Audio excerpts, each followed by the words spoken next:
Hey! What's What's up? going on, Wasabi? What is happening? Not much. What's up with you? Nothing. What's going Nothing. on, buddy? What's going on? The long slumber of Dr. Demon Gord. Yes, quite. It's What's new and exciting? yes, been a lot of social engagements. Plotting to save the universe, and you know, in general, nothing. You? Pretty much the same. Pretty much the same. Nothing. Nothing. I can't say there has been anything earth shattering. How about those leaves? Oh, oh. Oh, I like it better. I like them better in the fall No doubt. when they're No falling from doubt. the trees. Oh wow, what a joke, eh? Talk about choke, choke, choke.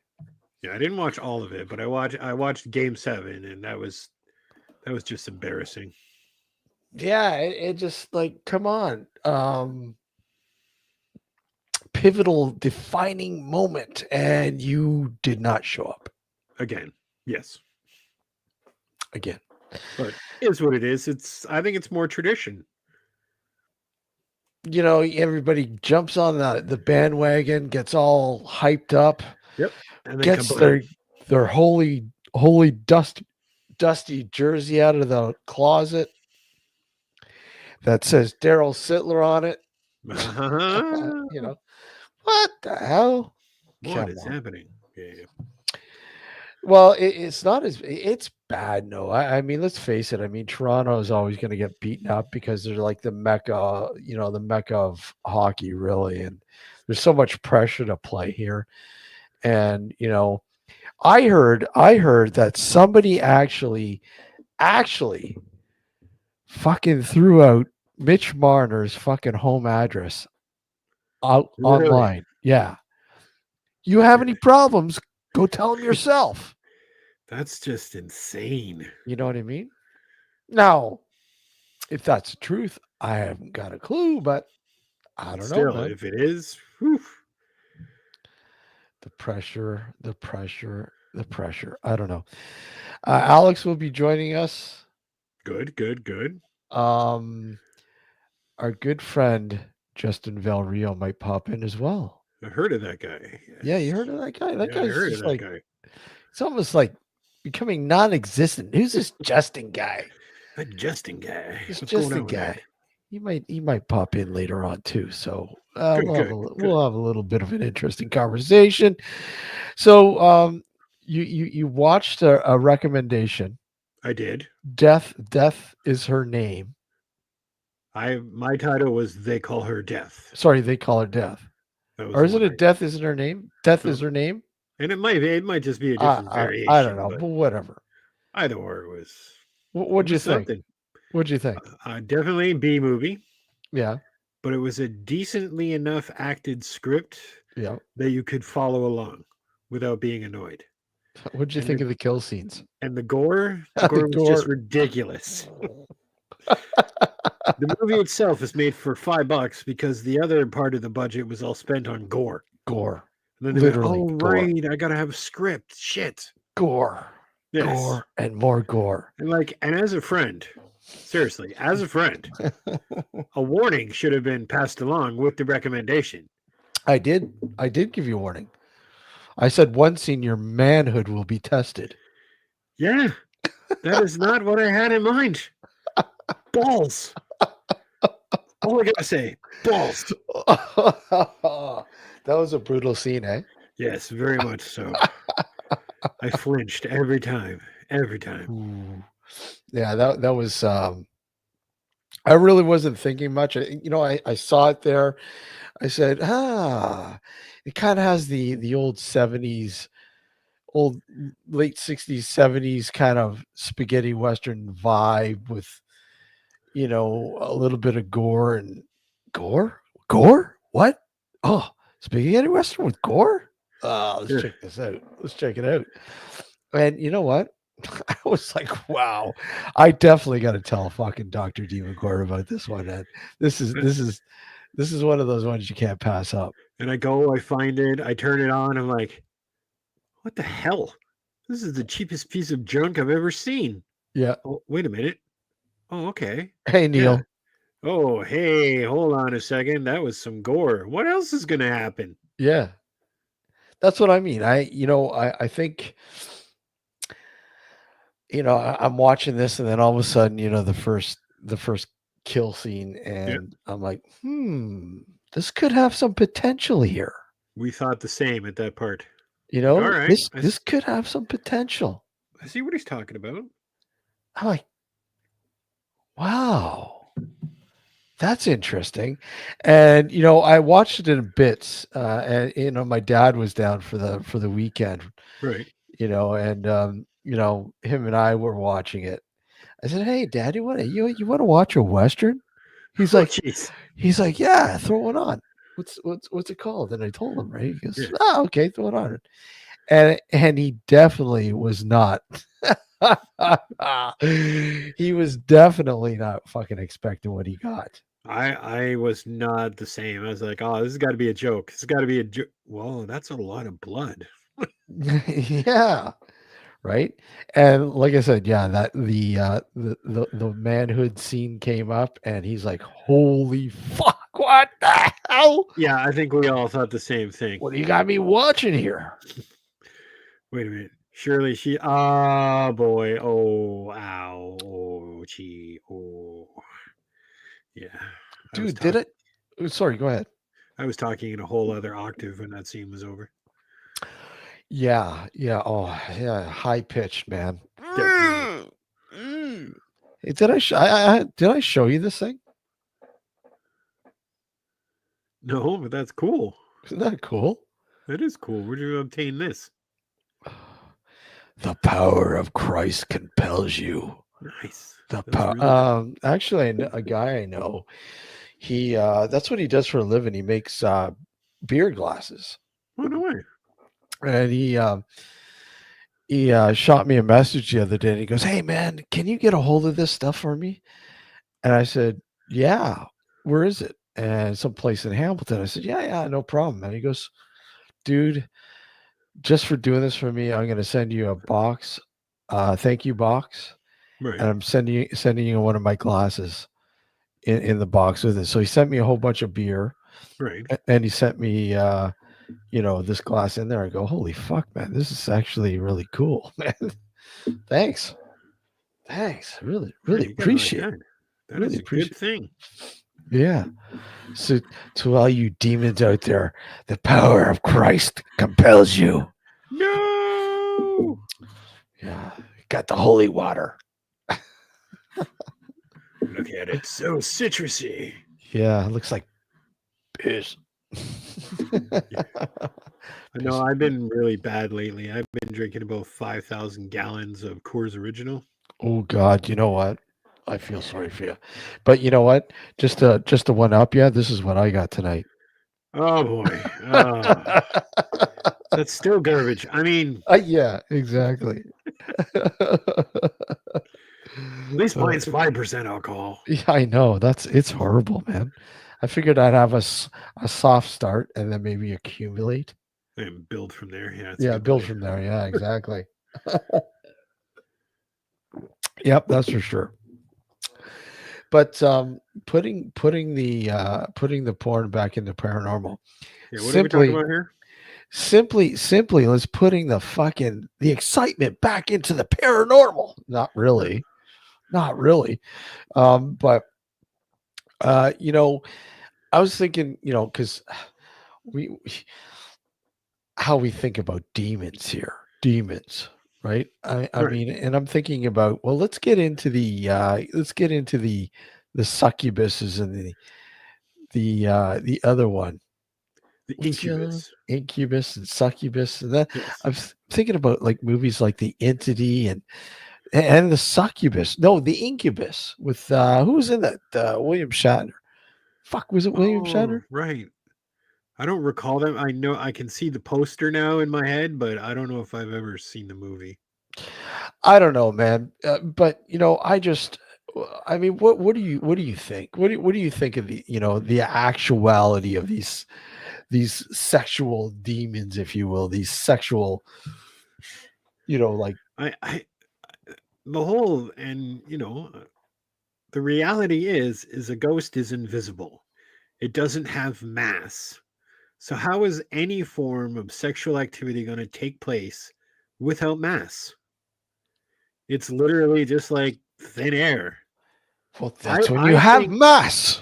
I think they were just invented as cover stories way back when in the Middle Ages, when the church was predominant and masturbation was a sin, right? So Yep.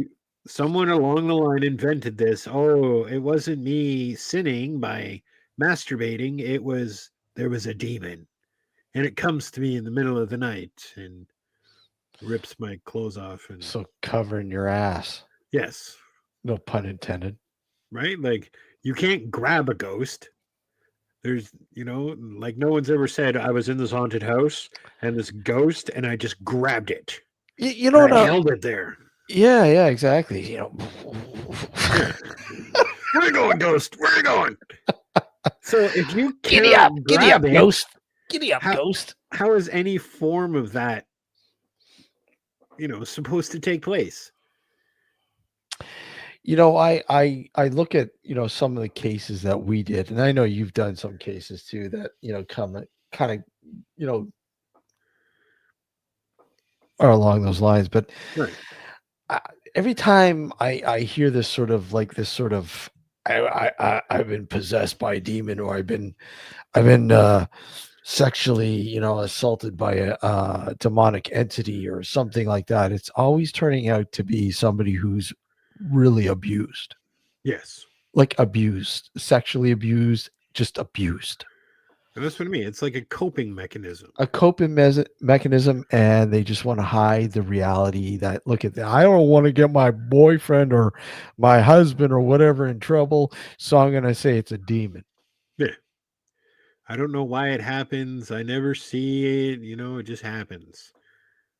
Or like I said, the Christianity thing. They're so far into the belief system of any form of sex outside of procreation, or not procreation. You know what I mean? Pro recreation. Yeah, something like that.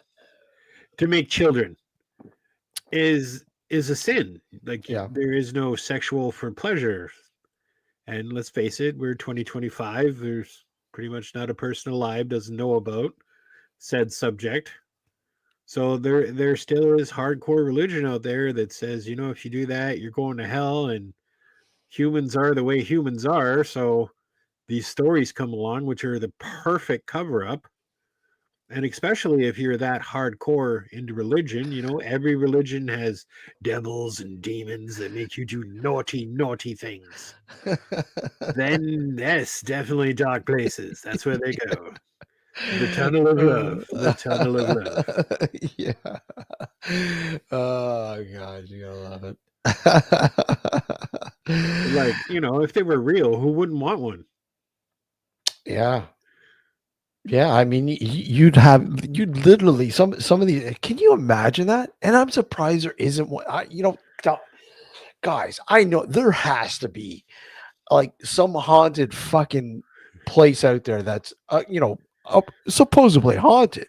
A paranormal brothel? Yeah, paranormal brothel. Exactly, man. The main attraction is get your get your giddy ons with some demonic entity. Come on down to Dr. Demon Gordon's luscious love of luxuries. Tip included in the price. Yeah. There's gotta be something out there like that. Well, you think about it with the modern day attitude on dating, Yeah. it would just make life so much easier. I don't want to date, got my own ghost. Well, think about it. You don't got to take your ghost out for dinner. You don't got to buy your ghost nice presents. Yeah. You just like, yo, ghost, see you in the bed, 5. All right, bye. I'll light the candles. Or pick, whatever ghost or demonic entity you want to sleep with or have some fun with. Surely along the line, there'd be like a magical spell book.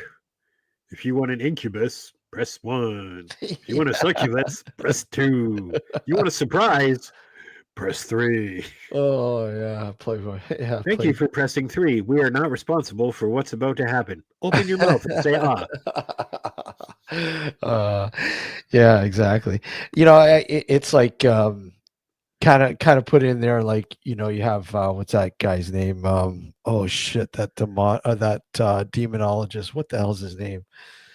Ah, fuck, I always forget his name. God damn it. There's probably a reason for that. He's a priest. Well, he says he's a priest. I don't believe he's a priest.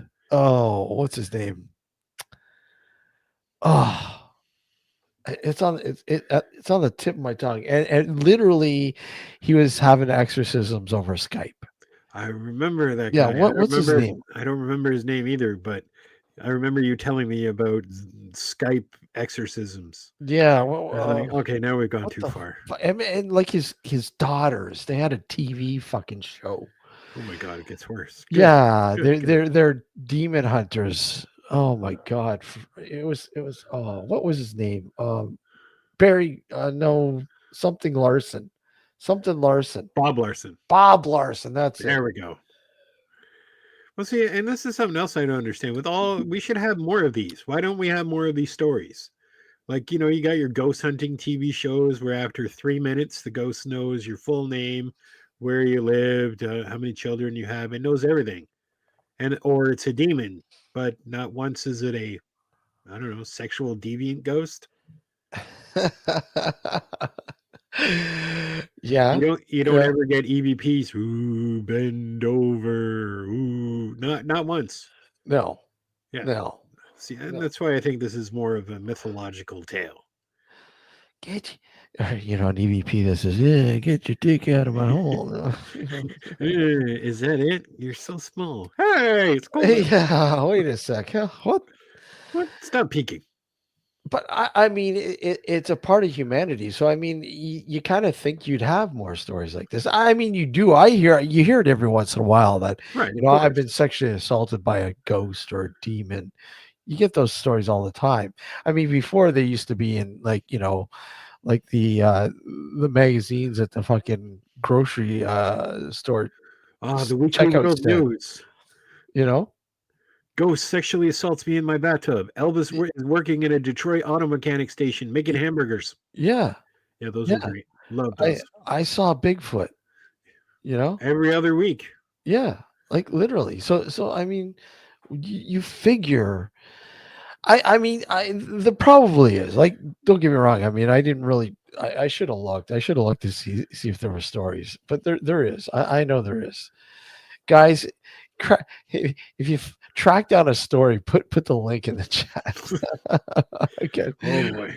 but I know there's lots out there. There is. I mean everything from demonic you know love to I'm married a ghost. I mean, I think I've seen that I one a few remember that one. It was a pirate ghost. She times. married a pirate ghost and then Exactly. 3 years later got a divorce. Yeah, exactly. Still don't know how that worked, but all right, sure. Can happen. But I mean, there's all sorts of that shit out there. It just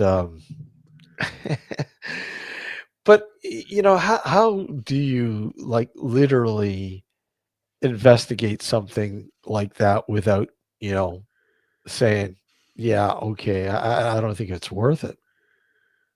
Well, for something like that, and I think we both back in the day turned this case down.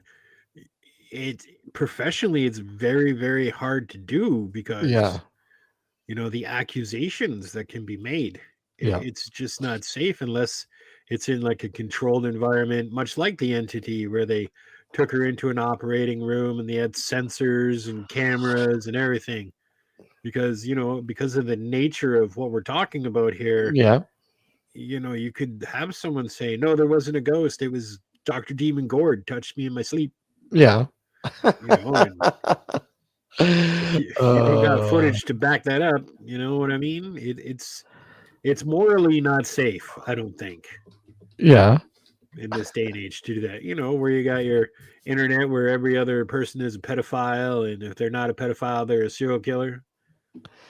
Here's one for you, man. Here's one for you. Here's one for you. Hold on. Actually, I tracked one down. Oh boy, now I it's gonna be. tracked one down. Hold on. It's really scary. It's so scary. It's so fucking scary. Hold on.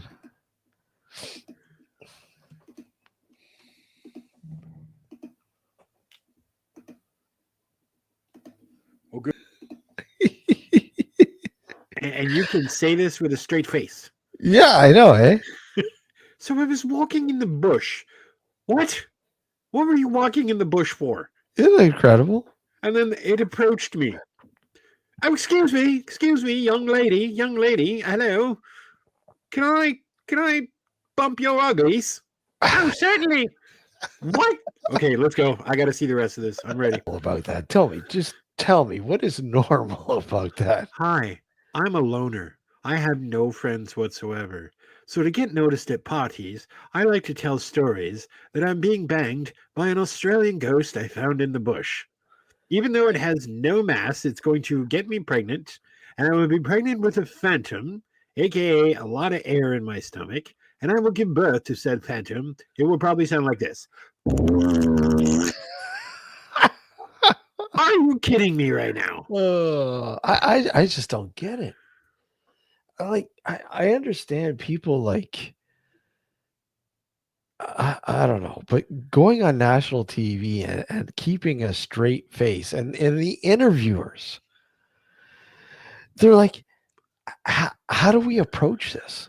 Like literally, But you have to understand we've never ever covered anything like this before, so you have to understand this might kind of be a little bit out of our range here. that's because this right here is mental illness. If you break it down, it is what it is. It's obviously this lady here is an adult who is going on. I'm guessing this is some form of national TV show, Yeah, ITV in the UK, I believe, isn't looking other grown adults in the eye, going, "I'm having an affair with my invisible friend." it? This is yeah. This is on a on an adult look at I had an imaginary friend when I was a little girl and All kids had imaginary friends, but then we yeah. grew up and went, "Oh right, imaginary friend, right? It's imaginary." But she's like, "Yeah, so I was in the bush for no reason, and a ghost just was like, 'Hey, you want to But hook up?'" do And I you was do like, you "Yeah." do you think when you're a kid, going on about that, hey Paul, how are you? Good to see you. Do you think when you're a kid, when kids have, imaginary friends, I mean, do you think that quite possibly because kids, up to a certain age really don't have those filters in place and they're open and able to sort of see things without those filters in place, the ones that we eventually yield to over time. Right. If the premise is there, yes, wholeheartedly. Yeah. I read an article once where pretty much children are open until puberty begins. Because when puberty begins, your body starts to confuse, it starts seeking for other things, and Hmm. it shuts down all those open mind perceptors, if you will. Yeah. So, yes, do I believe that all of them are substantiated and real? No. No. Yeah. Do I think some of them have a possibility?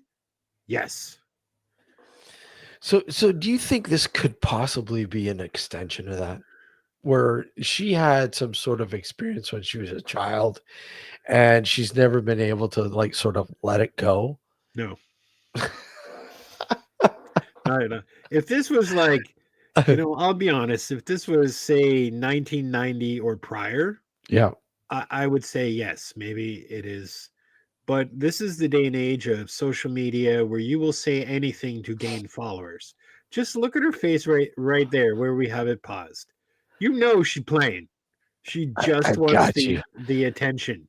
I got you. Yeah, yeah, yeah. I But have to she keep but a she has straight face. attention. She has attention from her ghost boyfriend. Right, exactly.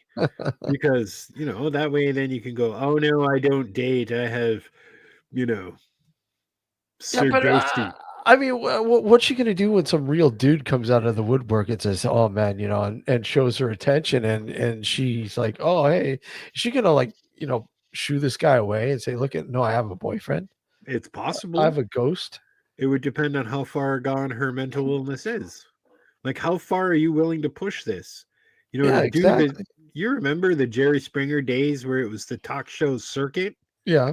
If you came up with a crazy enough story, you were on all the talk shows and got your 5 minutes of fame. This very well could be this young lady doing the same thing in the UK here. I see it's Mhm. ITV.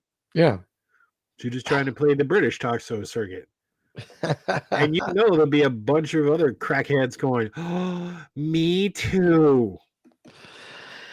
But most people would go, "Well, look, she's not harming anybody. There's nothing wrong with her thinking that she, well, believing she has a ghost boyfriend and she wants to have a baby with it." Yeah. Who- Again, and that goes back to what I said at first. No, I'm trying to put this as G rated as possible. Yeah. It's got no mass. How Yeah. is it going to assist you with your ghost pregnancy if there's nothing of mass? But when you think about a movie like The Entity, Right. you know, ghost birth, Yeah. phantom birth. I don't know. Okay, Get. let's finish this off. Oh, I okay. got a question. Yes. What is a poltergeist card? A noisy ghost. Poltergeist, and I wish I could find the book again. I read a very, very interesting book when I was about somewhere in between 17 and 19 years old about poltergeist. Yeah. And it was a scientific approach that kind of makes sense. What it said was it's poltergeists tend to be geared around young teenagers going through puberty, Angst. Yeah. and it's PK energy. That's why Yep. it's so chaotic and out of control, and then for no reason it just dies. And then once they get out of it, poltergeist cases don't seem okay. I don't know every single case in the world, but Mm. they don't seem to go past once puberty's over Yeah. Yeah. because Yeah. we Exactly. get control of our brain waves and everything works out better. Now, is that the right theory? I don't know. It just made a lot of sense to me. We have seen cases of possible PK energy across Hmm. the time. Yep.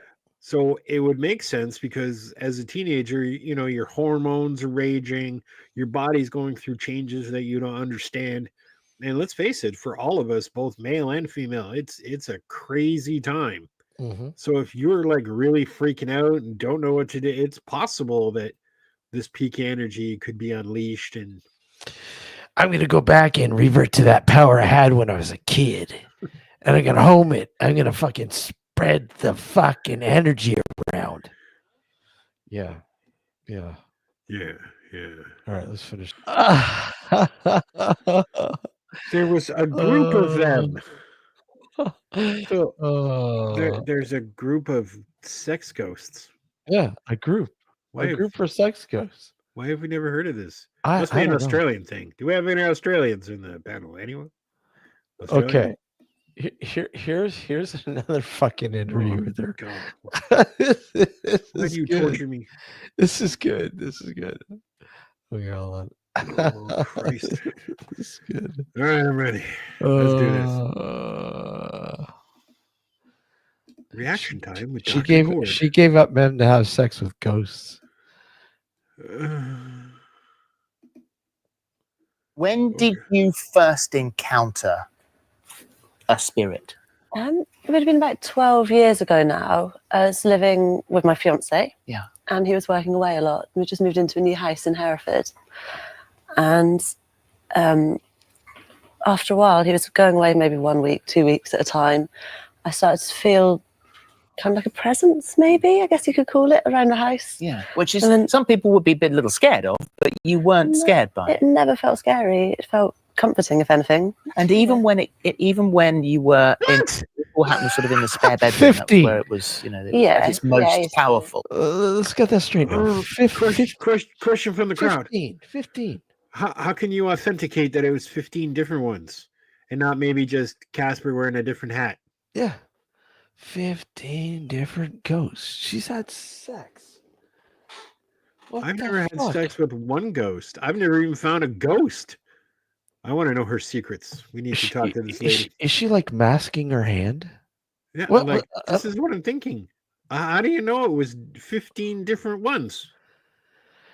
but you notice like things have changed from I've been going out with a ghost for 6 months to I've had sex with 15 different ghosts. Yeah, where It's did the which same part of the woman. bush did she miss? Huh. I'm confused now. But this oh man. Even when it came up behind you and you could feel its breath on your neck, that still didn't freak you out. Not at all. No. So then you decided that you would take it to the next level, and you dressed in a very sexy negligee, Yeah. and you went into the spare bedroom I did. and turned the lights off and waited. I did, yes. And what And happened? what happened? I waited and waited for a while, and then I got a little bit worried. I thought maybe I'd scared it off by being too keen. Oh, okay. And then sort of just as I'd given up hope and was starting to fall asleep, it came to me. and what And? happened? I don't know what I can say on Well, TV. you just had to wait. You had sex Yeah, I had sex with the So- ghost. with a ghost. Yeah. Yes. But you can't wrap your arms around a ghost.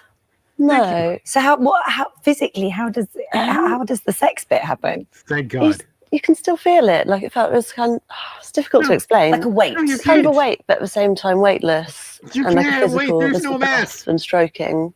Why am I And yelling? the She can't energy as hear well. me. I think the energy was a lot to do with it. Do you feel a connection? And does a sexual experience with a ghost end in orgasm?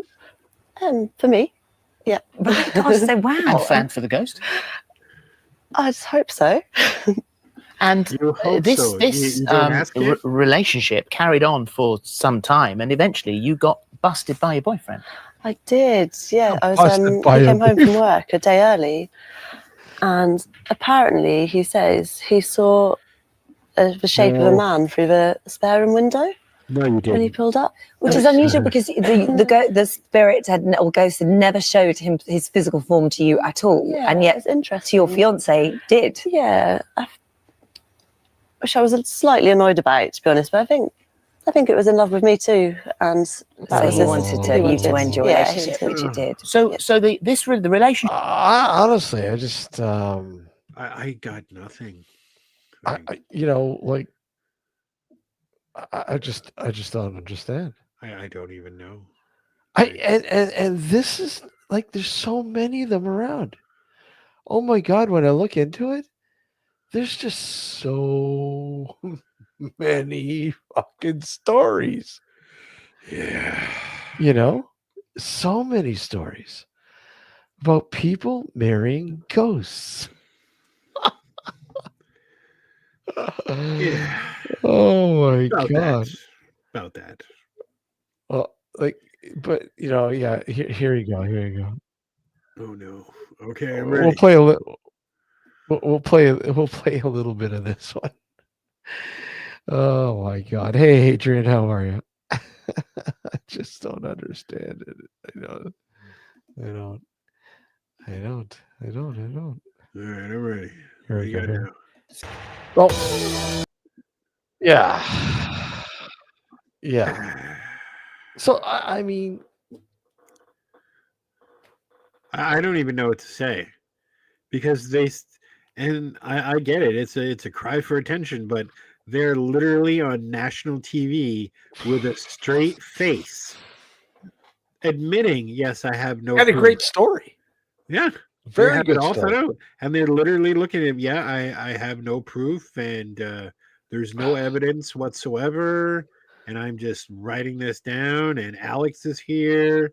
He's So, recording. should we play that lot? Should we play we'll play one for Alex. Yeah, No, definitely gotta- We have to because it's exciting and educational. hold on, let me just pull it up again.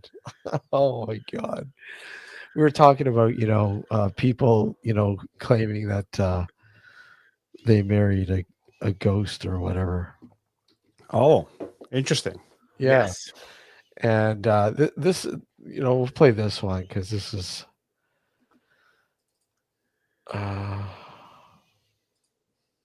This one, this is again.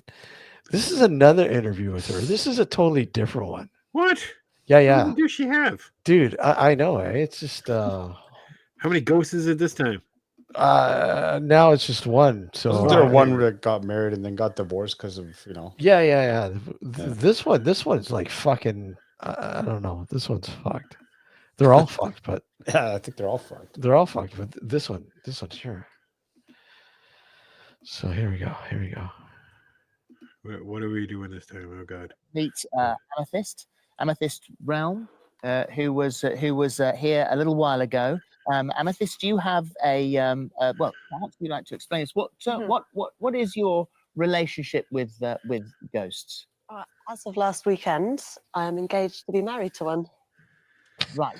So you came on and that you saw ghosts and that you, Okay, just getting a you refill. I'll actually be back, had guys. relationships with them. Yeah, thanks. When you came on first of all. Right. So it's gone further now. This is actually become a very serious relationship. Yeah. Okay. So Pat, would tell us who with? Yes. So with the spirit that I met out in Australia at the start of this year. Oh, here we go. I don't know much about his past, other than he feels it's very ancient, it's very wise, been around for a long time. In Australia, ancient in Australia. Yeah. So maybe he must be an Aboriginal or something like that, mustn't he? I couldn't say. I'm not sure because I don't know if that's where he's originally from. He Yeah. could be from anywhere. Because he does travel, doesn't he? Seems to as well, spirit. So how did you get A engaged? very How well-traveled does that individual. Uh-huh. So we were at Wookie Hole last weekend on a tour, and he asked me to hang back just from the rest of the tour group, and proposed to me. Did he talk to you? So it's the first time I ever properly heard his voice. It sounded like it was echoing throughout the whole cave. Right. So are there actual words There was then, yeah. He asked, "Will you marry me?" in a voice? It What? sounded like it, yeah. And so this is all happening in your head. It's difficult to explain. Like it is within my head, but then I could hear that outside. Because you the saw him cave in as well. you saw him in Australia, and he Yeah. said that he desperately wanted to take you to Western-super-Mare. Not in Australia. That was But but over here. So he was. Um, So did he travel with you on the plane? he did. Yes. Yeah, Yeah. He came back. Okay. Yeah. And so do you don't have an engagement ring? No, we're looking for one, but he's really picky. It's been What? difficult. But How will he hand it over to you? we've got to work all that out. So we're in the process of planning the ceremony at the moment. So- Where is I don't he think today? she has a problem with fisting from a ghost. No KY necessary. No, Alex to the rescue. Yeah. I mean, yeah, she's definitely got like, hey, if it works. But What happens if he's got erectile dysfunction? that's a question they should have asked her. Yeah. No, but I mean, he obviously can't take the medication. Maybe there's a ghost pill. Yeah, go spill. Ghost blue pill, yes. Take the blue pill. Take the blue pill. But yeah, it's yeah, I mean, you go from one extreme to say something like this here. I mean, this is just, here we go. We were talking about this too. Oh my God. You know, you go from one extreme to this. You know, it's just it's incredible. I am stronger. You are not stronger than Christ. You're not stronger than Christ. Get over here, Dad. Grab it. You are not stronger. No, you are not stronger than Christ. No, you're not stronger. You are not stronger than Christ. Hey, Cord, this is right up your alley. Yeah, because I'm looking at that guy there. Why does he not give? Like he's almost like smelling her. I can do that too.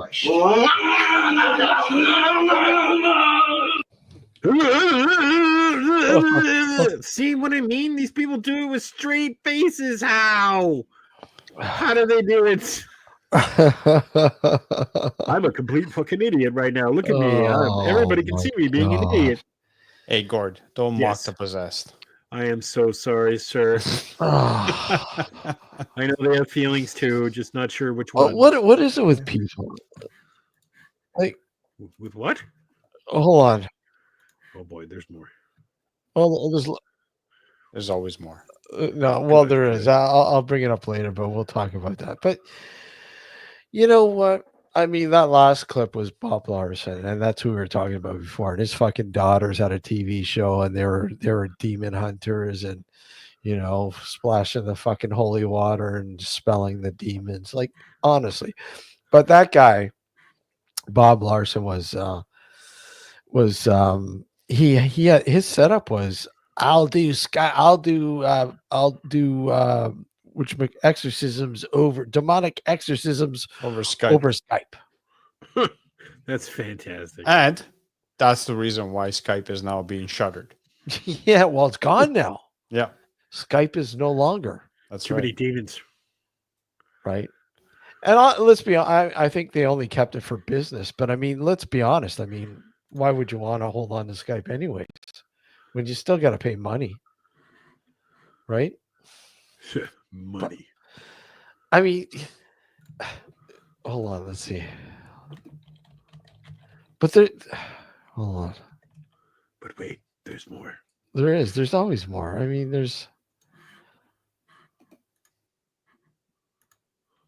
okay, where'd it go? Over there. God damn it. There was such a good one. To the left.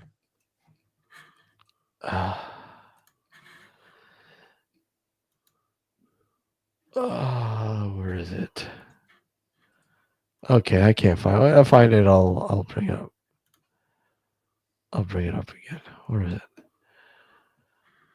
Let's see here.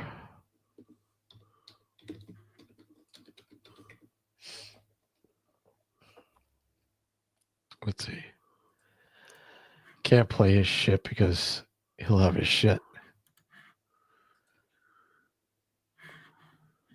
Where is it? What? But here's the other one here. Here's the other one, Alex, that we were watching. You'll get a kick out of this one. I'm sure. No, you will. Very educational. Very. I think Gordon really liked this one.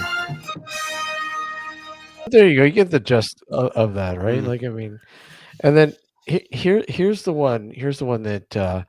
Here's the one. Woman divorced her ghost husband after he tried to kill her.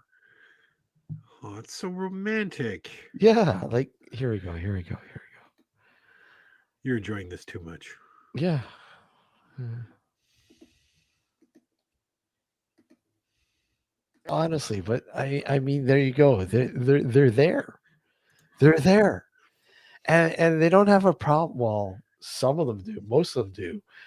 But some of them come out of the woodwork and like totally, like it's totally normal. Yeah. Now, did you listen to one of the important things she said? And this is one of the major problems I have with the current world of paranormal. So I took a few workshops and realized I was good at being a medium. Yeah. I took a class and all of a sudden I had psychic powers. Now, I know for a fact I've met people in my life that took a class to do tarot cards and all of a sudden their psychic abilities are beyond none. Beyond none. These people are taking classes to all of a sudden have psychic abilities. And we're supposed to believe that. But I mean, at the same time, there are people that fucking all of a sudden, I'm a ghost hunter or paranormal investigator, and then all of a sudden, I'm spiritual. Yeah. I'm a medium. I can read dead people. It's like, what the fuck? Where did that come from? All of a sudden you have this ability. All of a sudden, just out of the blue, you have this ability. Yeah, they just learn it in a class. No. I mean, even not even taking classes. There are people who are just all of a sudden have the ability to, communicate with the dead, if you want to call it that. Yeah. Right? All of a sudden. I mean, I know one guy here. We got Patrick Cross. Oh, All of yeah. a sudden, he's psychic. How many people do you know that you've dealt with in the paranormal? All of a sudden, they're psychic, Yeah, you have a point there. and some of the ones that are psychic, the ones that are out there, they put themselves out there. They're the biggest frauds. Uh-huh. But I mean, the best though is like all of a sudden, I'm psychic. I'm psychic. I'm psychic. Yeah, it's almost Alex. It's almost like all of a sudden, Doctor Demon Court said, "Hey guys, you want your fucking futures read? I'm psychic." Because he attended What? the workshop. What? Dr. Demon Gord, are you fucking sure you got the right person here? It was $49.95. That's a steal. My instructor said I'm very good at it. Yeah. But you need to be open and react to everything I say, or we can't get And accurate reading. and also keep, buying the courses. Yes. It's like when when you go see the doctor when you're a kid, and then after your doctor appointment, they give you like a, something, or a dentist or whatever. They had that little, the little treasure chest. You got a little toy out of it. Yeah. Yeah. It's like psychic. Yeah, here you go. Here's a little toy. And you got to renew it every year, or you lose your power. Yeah. Come back and see me. Yeah. But I have problems at home. No problem. I'll come and clear them up for you. I'll just walk through your house with some smoke, and we're done. What? Yeah, I have smoke. Now you see nothing. Your house is relaxed. Yeah, you'd definitely be seeing a lot of stuff. Sorry, it's got reverse effects there. What are you talking about? All right, so Alex, sex with ghosts. What's your theory? Fuck. Can't wait. Oh, sorry. Yeah, seriously, what do you think about that? Like, I mean, honestly, these people that come out of the woodwork. I mean, there's been movies made about them. These classic cases. But I mean, like, for crying out loud. I mean, what are your thoughts? Seriously. I think it's just a bunch of BS, to be honest with you. I mean, I guess in all fairness, it can be argued that if there are any, and this is a big if, but if there are any legitimate sort of encounters with ghosts where they actually physically harm you, it can be possible to have sex with ghosts. And if you argue the one, you could also argue the other. However, as I stated earlier, that's a big if, right? A lot of these people seem to be starved for attention, for lack of a better term, right? And they'll go to any lengths. Like, why is the question I would ask. Why? What makes you so certain that what you're experiencing is actually someone proposing to you or wanting to, ram fist you? Right? But anyway, that's my take. I mean, there are really strange things that do happen in life. I mean, there Sure. are things we've all experienced, something that is just totally off the wall that you just can't explain. Yeah. And I mean, that's not saying that maybe there is an explanation for it, but at that point in time, there isn't. Right? For your experience that you've had. I mean, is this what that is? I mean, some of these cases, is that what this is? They Well, just, I mean, there are people who have extremely lucid dreams. yeah. For all intent and I mean, the mind's a powerful tool, right? What we see and feel around us is all through interpretations by the brain of all the inputs from the various different sensors around our body, like our nervous system and our eyes and what have you, right? So that brain can literally concoct anything. Look at people who have psychosis. I don't even know the proper term, and I apologize in advance. But people who have mental breaks, who hallucinate, to them it's real. It's very real, right? So who's to say that someone who's experiencing sex with a ghost, for example, or even any sort of formal communication with a ghost isn't experiencing something similar along the same lines, where it's an hallucination as opposed to something real? You could argue, one could argue, excuse me, it's a real experience, but you can't really say one way or the other. No. Definitively. Yeah. And let's set the record straight. I mean, this isn't just women. There are of course guys that men have, but they're like men are a little bit more conscious of, self-conscious about fucking sharing a story like that. Oh, I don't know if I want to tell people that. They're gonna And think that's I'm just crazy. it, right? Yeah. That's the primary thing. They don't really come out. I mean, a lot of men don't come out and talk about their feelings, No, period, let fuck alone come out and say anything about this stuff, right? Can you imagine fucking, groups like AAA? I was raped by a ghost. Yeah. I was fondled by a ghost. That was funny. Can you imagine? Can you imagine? But the problem is they all do it with a straight face. So To them, it's real. What the fondling? Exactly. The fondling? No, well, that Well, too, probably. They might not want to look you in the eye. I get that. I understand. But I mean, this is the slippery slope if you think about it, because if we are dealing with some kind of like mental break, again, not the proper term, but the real one doesn't register in my head right now. But if you are experiencing something like that, undiagnosed, and you're not on medication, and for the most part, aside from stuff like this, you're relatively quote unquote normal. In other words, you function in society. No one knows any different until you start speaking about this kind of stuff. Right. So if that is the case, and I'm saying if because I don't know for sure, if that is the case, then to you who's experiencing this, it is real. Just like to someone who's having a hallucination or a psychotic break and is experiencing hallucination as a result of it, maybe hearing voices, seeing things. To them, it's very real. And it elevates your heart rate. It does everything that it would do to a person who actually is experiencing something really weird. You know what I mean? So for them, it's very real. Right? And I mean, where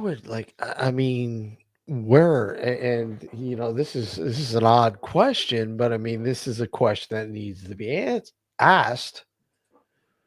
If somebody, say particularly a guy, is looking to hook up with a ghost to have fun with, where do they go?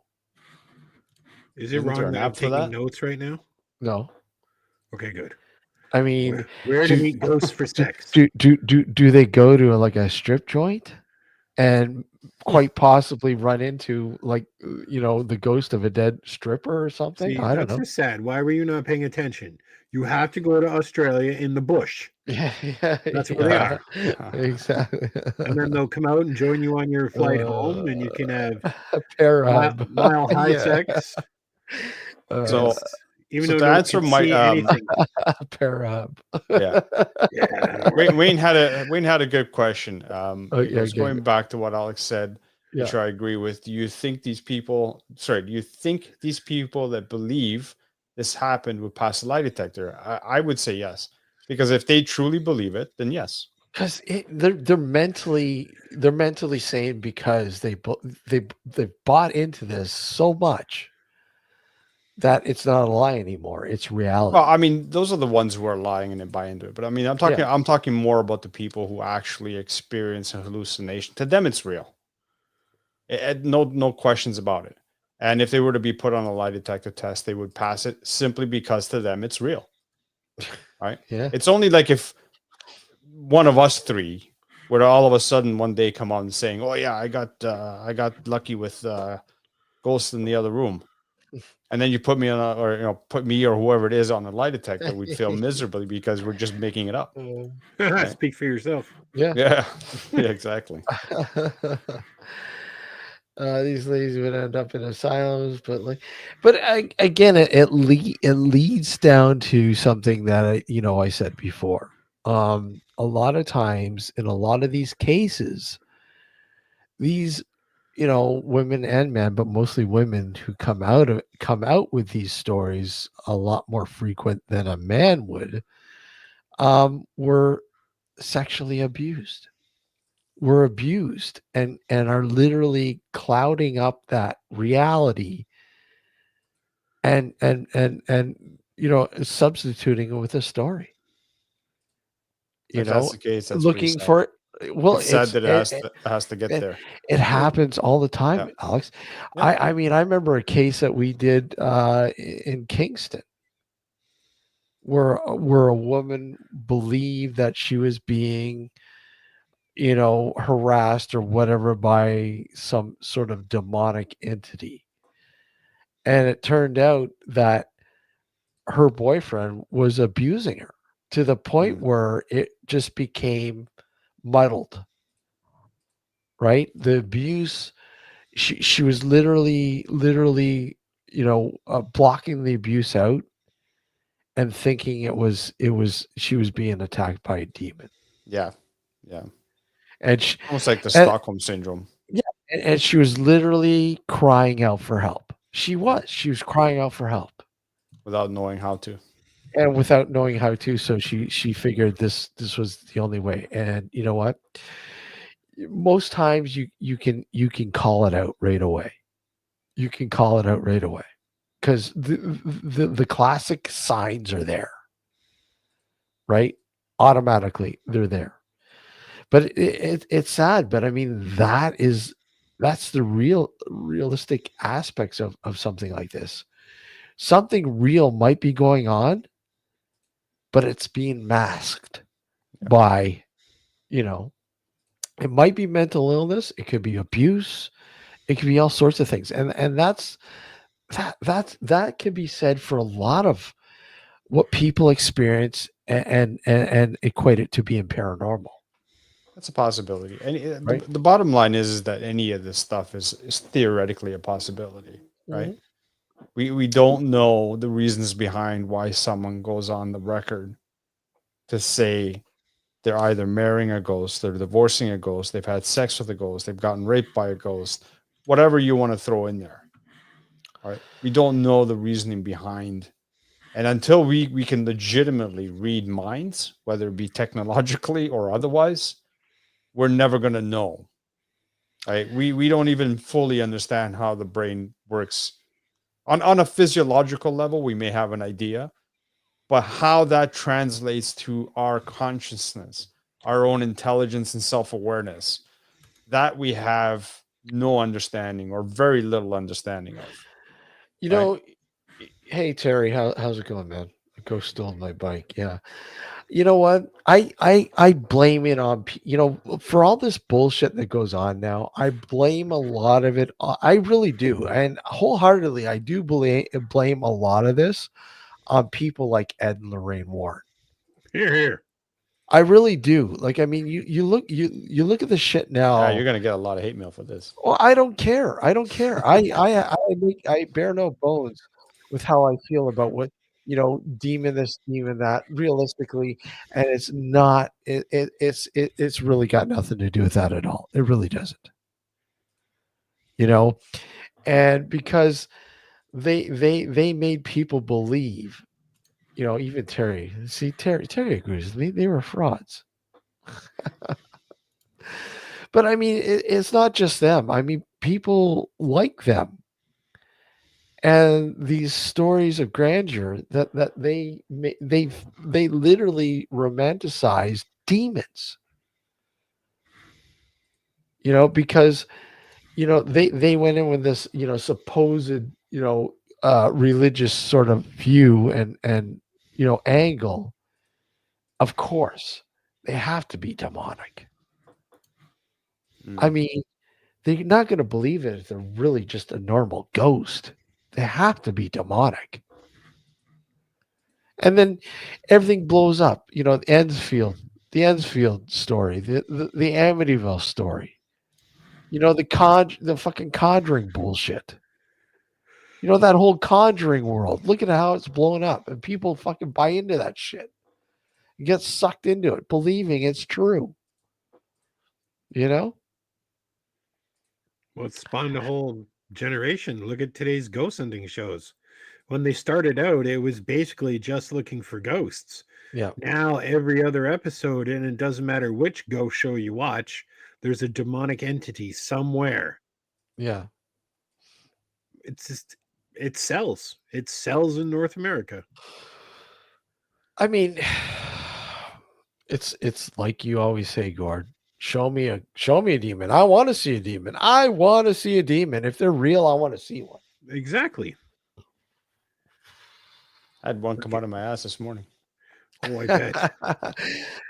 Actually, we have actually witnessed a demon, Gord, Oh, him. and his name is Happy Hacker. Oh, God. That guy. Alex, I'm gonna have to show you. I found the file on Happy Hacker, and the emails are fucking hilarious. Happy Grammar Hacker, Who the good. fuck is that? Do we get into it, Gord? No, not on here. We'll tell No. you next time we hang out. Yeah, All right. yeah. But yeah. the Happy Hacker files coming Dun, to dun, a dun. theater near you. And let me tell you, it's enough to literally write the script for a movie. It really is. It really is. Yeah. He's not lying. No. Not at all. Hmm. And all the emails are in capitals. And no Oh, one of those, punctuation. And the amount of misspelling, I thought I was bad, but this guy is even worse. It's not ghost hunting unless you have a camera with you. That's right. You know that, right? You have to have a camera it's not ghost hunting if you don't have a camera. Hmm. I've told you about him before. You probably did. No, I'm pretty sure I have. Yeah. But yeah. But I mean, Still, it'll make for a nice, fun conversation. Of oh course. yeah. Oh yeah, absolutely. Absolutely. I'm not afraid. I'm not afraid to talk about it, but I I'll ain't show afraid the of no ghost. huh? I ain't afraid of no ghost. If you can, he's more like demonic, isn't he? Oh, well, you know. Can make your life a living hell. Demonic. Let me ask you, gents, this question. All right, then. Gord, Steve, Yes. do you Alex. believe? Possibly. Huh? Possibly. Possibly. Yes. Do you believe that there are all around us energies, both negative and positive? Well, absolutely. Yeah. Okay. Atoms create Well, energy. okay. I know that. Yeah, that's. Or you talk about spiritual energy. No, I'm not talking about necessarily spiritual. Just energy. Yes. Like 1000%. negative and positive energy, right? Yes. Like the yin and the yang. You need one in order to balance the other one out. Wholeheartedly. So okay. So my next question would be then: is it possible that these energies sort of not intentionally play tricks? What I'm saying is it possible that these energies are the reason why some people are misinterpreting things and calling it out as ghosts or experiences when really it's something gone wonky? Like, when you have an old time radio and you're tuning into a frequency You're Right. turning the dial and you're kind of in between, and you capture both signals from one station to the other Yes. and kind of messes things up. Yeah. Not like the digital radios of today where you can literally tune in, but kind of like that, Yeah. right? Could that be the reason why people are experiencing things that they're experiencing? Well, seeing as we don't quite fully understand it, sure, Mhm. it is possible. I wouldn't say today's modern paranormal falls under that category because I don't think the mathematical odds are as high as, let's face it, today every other person has had a paranormal experience.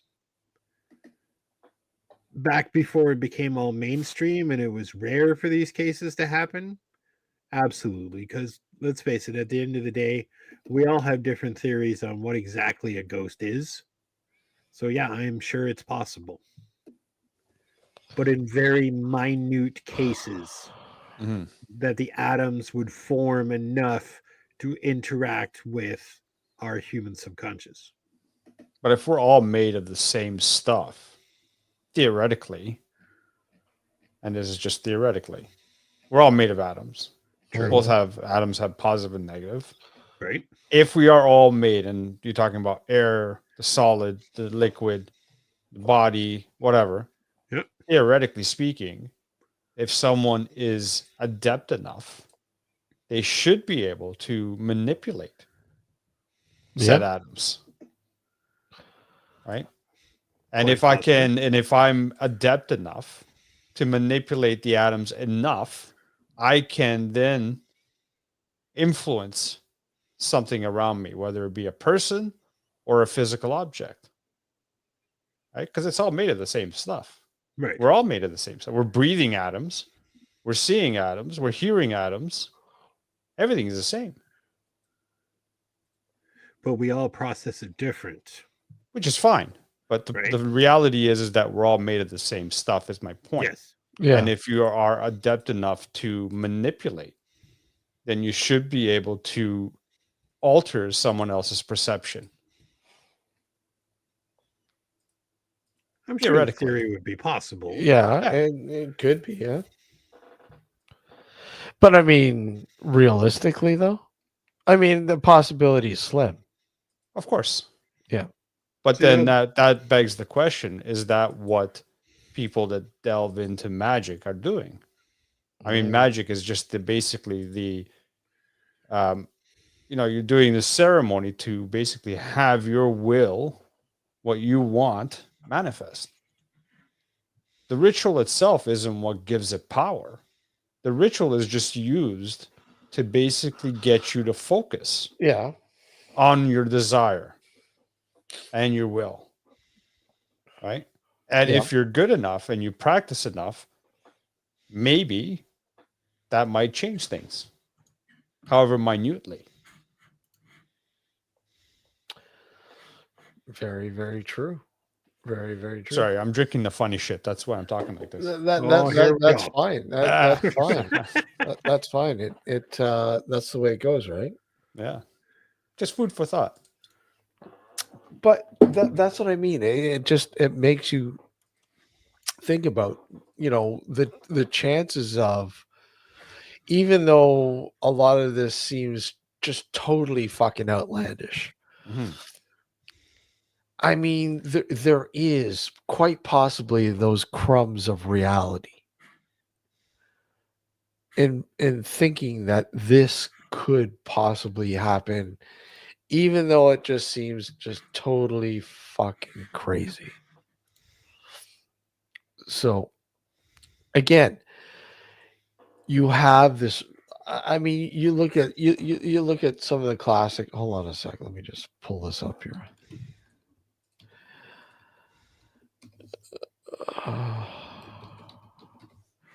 Like Barry Taft. What's his name? Barry Taft, Dr. Barry Taft.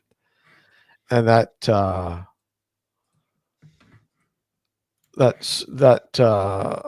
Casey had, which inspired the entity, right? Where this woman, the Doris, her name was Doris Bither, and literally she was literally having physical she was literally being attacked and raped over and over by several invisible entities. And this is what her claim, obviously. Now,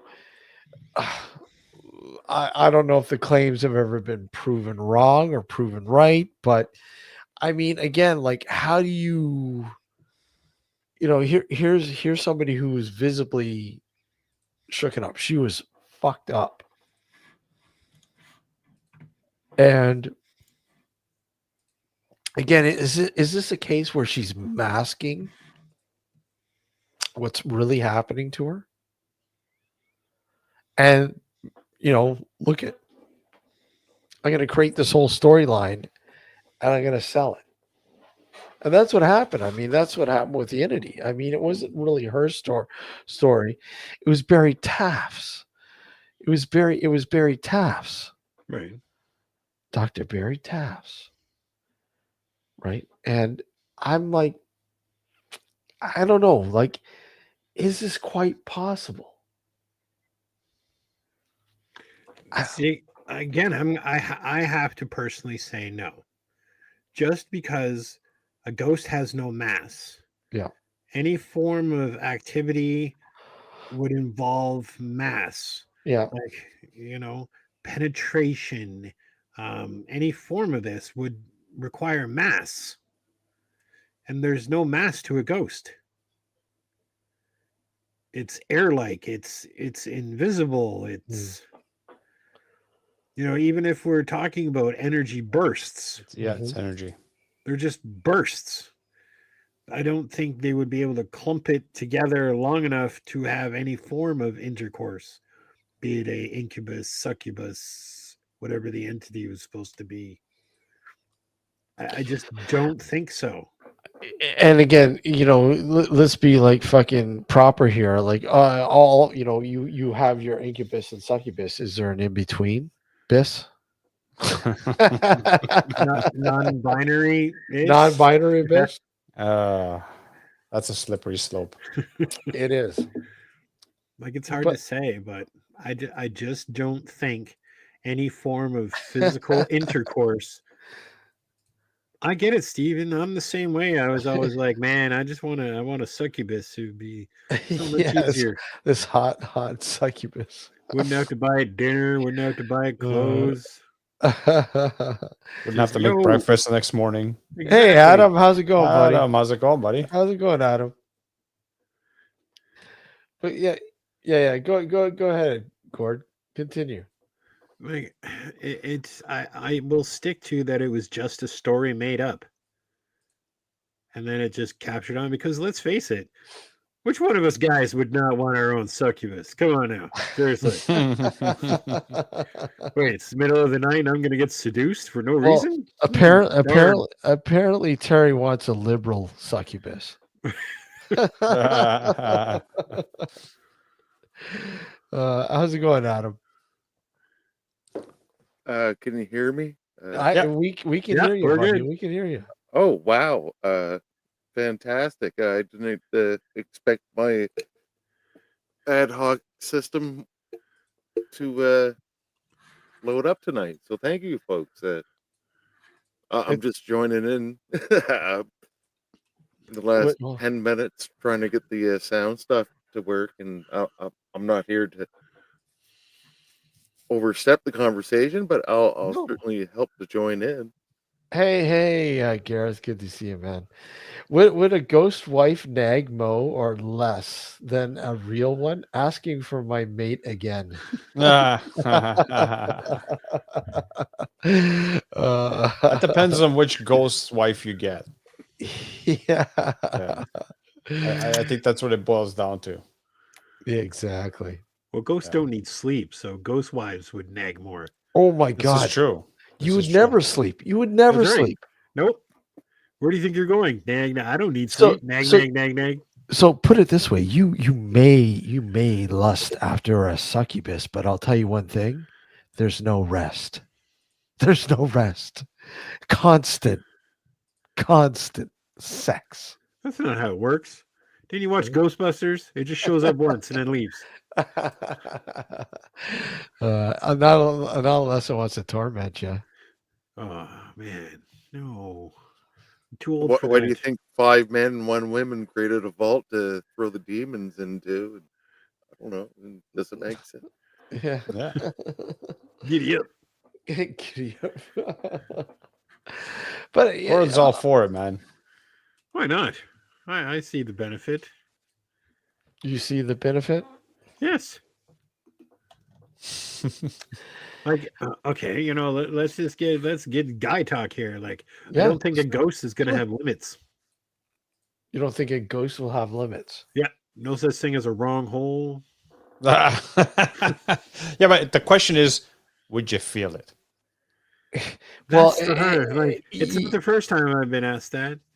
it's Is it in yet? Are you it's the done? it's the classic. I'm a balls ghost, deep. a I ghost got no more. I got no more.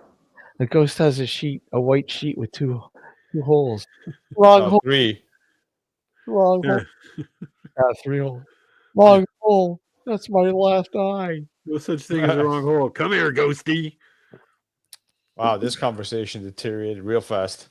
Usually does. No, doesn't but we're not wrong. How many chakras does a human body have? Because each a whole. We're just thinking pores and the physical. Like how many spiritual holes okay, do if a we ghost have? a ghost not being physical, you can even fuck your belly button too. Okay, Uh, now I need to get me one of these things. Where They do do I get sleep with them? the dead. Yeah, look at see, there you go. Angori of India, they do sleep with the dead. I think there's a law against that. Well, apparently not. We're talking Apparently about not. a law here. No. Yeah. Well, here, and I mean, you look at a movie like the German flick Necromantic. Necromantic, right? Terry, I've dated a few dead girls. You and me both, brother. You and me both. Oh man.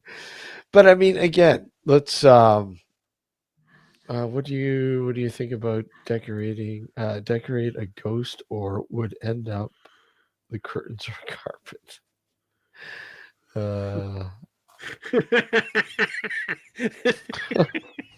Well, again, there's no mask, so what's going to catch it? It's going to fly through the air. Oh man. Damn it! I got it on the upholstery. No, by the end of the multiple sessions, you're gonna have one of those like popcorn ceilings. Yeah, they are holy men. So yeah. Yeah. In India, they are holy men. Hold on a sec. Let's see.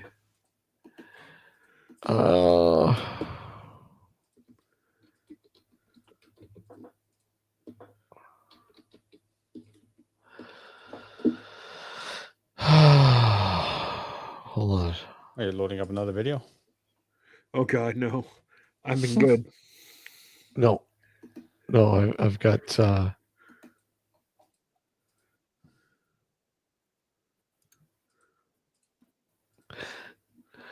This is what Paul's referring to.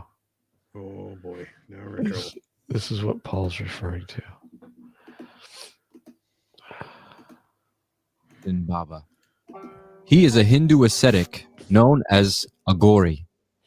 The Agori are a tantric cult from India that do post-mortem rituals with human bodies. This includes covering themselves in recently cremated human ash, meditating on a corpse, and in some extreme cases, eating the flesh of the dead. Wow. The Agori are rare to find, but when you do see them, it's typically in the cremation grounds of places like Varanasi, or religious gatherings like Kumbh Mela, or at special temples around India. In the Agori philosophy, these practices are done to maintain an awareness of absolute truth. They believe that ideas of good or bad or any judgment at all is inherently of the ego and of the mind, which keeps you anchored to a false illusion. The Agori see everything as Shiva, or God. In fact, they invite in the taboo as their main spiritual practice to transcend the natural inclination to be afraid, or to be disgusted by things. I have spent a lot of time with the Agori. And particularly, I've spent a lot of time with Manikandin Baba, and some of the things I've seen would shake most people to their core. This next clip may be uncomfortable. This is Manikandin Baba meditating on the freshly dead body of his own mother. Meditating on top of dead bodies is a common practice within the Agori lifestyle. Some people believe that they are extracting the remaining life force. But Manikandin Baba believes that in this ritual, he is helping his mother move on and reach spiritual liberation. As you could imagine, him doing this caused a lot of controversy locally. It even made it on the news. And this isn't the first time he's done this ritual publicly. My time with Manikandin Baba has left me pretty confused. My idea of an Agori, if it's worth anything, is a holy man, a true yogi that sees beyond the limitations of the mind. But in the downtime, Manikandin Baba just spends his time scrolling on his iPhone, smoking weed, or laying around. But another time, he is doing these intense rituals, and I feel like there must be something to that. People come from all over to touch his feet and gain blessings or to give him donations. Would someone really do all of this just for attention and money? Meditate on their own mother's corpse? Does he really believe in all this Agori path fully?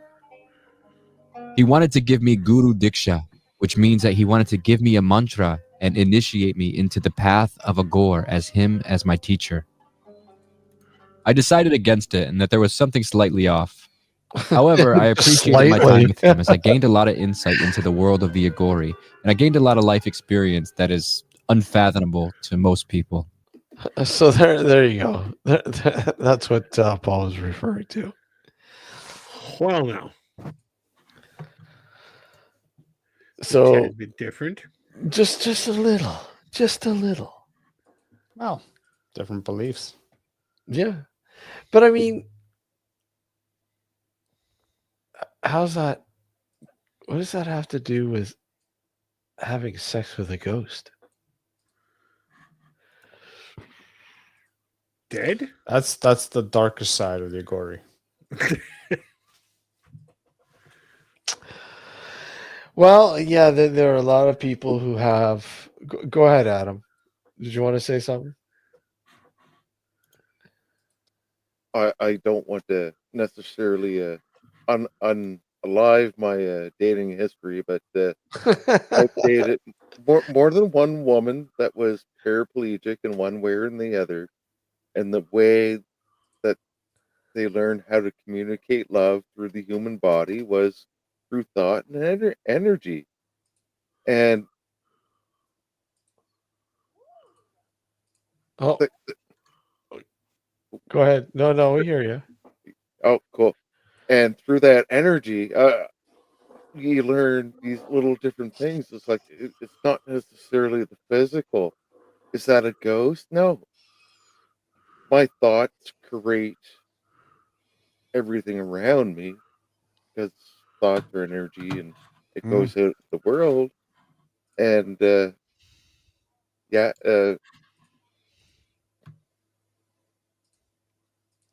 Not too dissimilar to what I was discussing earlier. Mm-hmm. Exactly. Yeah. But And it goes a step further, Adam. I mean, just I'm sure all of us have experienced this. We're in a room at a party or gathering. You promised you wouldn't tell. Stop it. Yeah, I will tell Gord. Damn Someone comes in and you notice the change in the atmosphere immediately. Yeah. Right. And this is what I was alluding to earlier. Right. If all of us are made of the same material and not just people, I'm talking about everything around us. And a person can come into the room and either brighten it up or make it darker. Yeah. Then if someone is able to tap into that energy and how to manipulate that energy, you can command it at will and you can command emotions from others. You know what I'm saying? Yeah. So I think it's possible. Is it probable? It's hard. like I said, we don't have a clear understanding of how the mind works, but it is. I firmly believe it's possible. Just people doing it without even trying. Right. It happens. Mind over matter. Here's another thing. Right? Well, yeah, and I mean, you have to look at people who have certain disabilities. Obviously, somebody who might be blind and how they suffice, and their other senses are heightened. Right. The same if somebody is like deaf, somebody who might have like phantom limbs or whatever else. They have that phantom limb feeling. These are all things that we obviously don't understand until it happens to us as an individual, how we kind of adopt.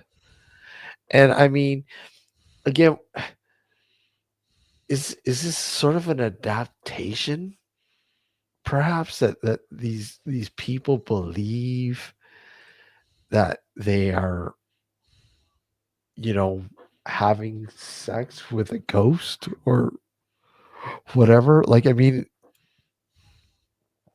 is there some sort of sense of loss, or is there something there that I don't want to say that here, because obviously people go, well, they're just fucking nuts, but a sense of they've lost something.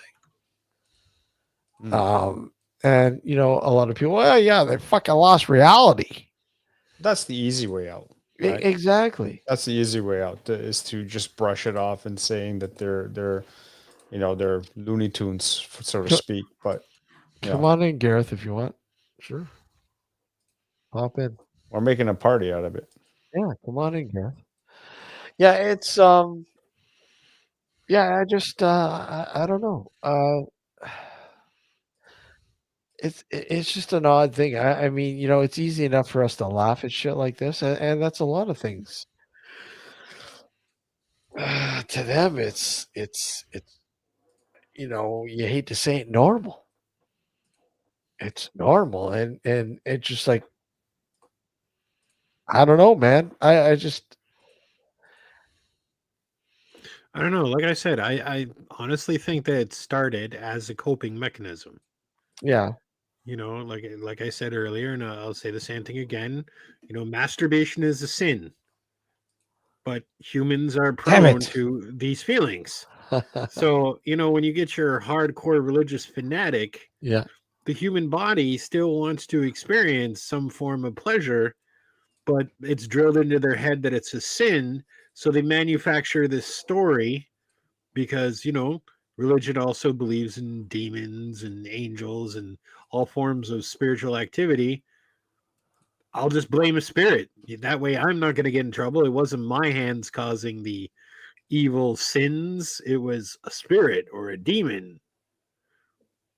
And that way I can get away with it. And I also think it, much like you guys have described, a coping mechanism for some form of sexual trauma. Mhm.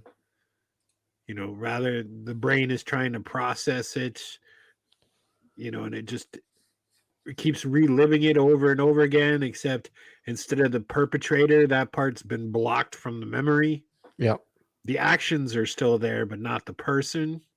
And I think that makes way more sense than these people that are saying, listen, I physically had intercourse with a paranormal spirit. The physics just don't line up whatsoever.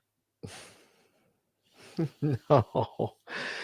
It's just insane, man. I mean, again, it's like so many things that fall under the paranormal. It's just it's out of the normal, obviously. But I mean, in this fucking day and age, what is normal? Yeah, exactly. I mean, you literally that normality has shifted. It has shifted like huge over the last, so many years. I mean, there was a time when, if there was highly religious people who went to church on Sundays and had family dinners on Sunday, and they showed up at their job in a suit and a tie and a fucking hat. And now you go, that's just not normal. That's not normal anymore. I mean, everything is so lax now. Right? I mean, I think the control is loosened. I think the controls that religion and society has loosened. And I think it's on purpose. I think it's on purpose to see where we might go with having a little bit more rope to kind of fucking wander around a bit. It's like, you know, taking your dog out for a walk and bringing them to a dog park and taking the leash off, and the dog's like, "Wow, I got all What this." happens now? Adam, You Adam, know? you have some. Adam, go ahead. Steve, I've been noticing the same effects across the last couple of 100 years.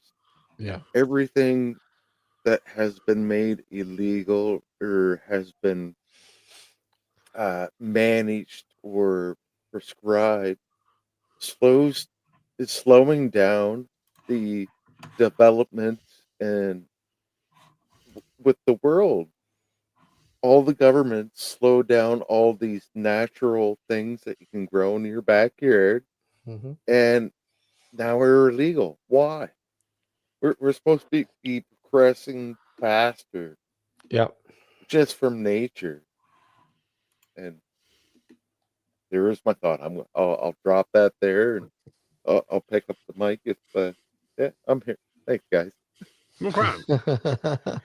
All right, kids. On that note, it's a school night. Thanks for having me, Yeah. but I got to bail. All right, Dr. Demon Gord, take her easy, boy. Thank you very much. Good We'll to see you. Good to see you, you, man. We'll talk to you soon. Yeah. Yeah, We'll have to take get care, together buddy. soon. Yeah, yeah. Definitely. Yeah. All right. We got Bye. some blueberry porter for him. Don't worry, I got some strawberry shortcake for you still. Oh God. Yeah, we'll talk about it later. And I got phantom semen. Oh, fantastic. I'm getting pregnant. All right. Good night, guys. All right, Take later, care, Gordon. buddy. Take care, man. But yeah, it's it's like, it's all like how society now is so loose that everything and anything has come out of the woodwork. Things that you'd never ever thought that you'd ever hear or witness, you're witnessing, you're seeing now. And it's because those constraints that we're in with religion and society are no longer there. Yeah. And as time goes forward, more and more of that will happen, because as we get more, and I kind of hate to use this term, but it is true at the same time, but as we become, as a society, more educated, beliefs in things like religion or God or gods or spirits, saints, devils, and what start to dwindle. All right. Only because when you look at someone who, let's say someone's gone through all their schooling, including university, have gotten a bachelor's degree or PhD, these are very critical thinkers. Mm-hmm. And when it comes to critical thinkers, they question a lot. Yep. Right. And if they question a lot, they're going to question a lot of the inconsistencies within their chosen, or maybe not chosen faith, maybe the faith that they were born into. Yep. And or other faiths as well. And as a result, atheism or even agnosticism will rise as time goes on, only because of that factor. I shouldn't say only. That's not the only reason why, but that's a contributing factor. I know that was a factor in my life. I couldn't just accept blindly the Catholic faith or any faith for that matter, right? And I questioned even to myself, like I questioned certain inconsistencies or even like just the fact it's like, okay, there's a God. Yeah. Fine. He's all good, he's all loving, but then he smites you. What the Mhm. fuck? How is Yeah. a God that's all loving and we're created in his image? Why would he kill someone in a flood if he's all loving and all nice? I just don't get it, right?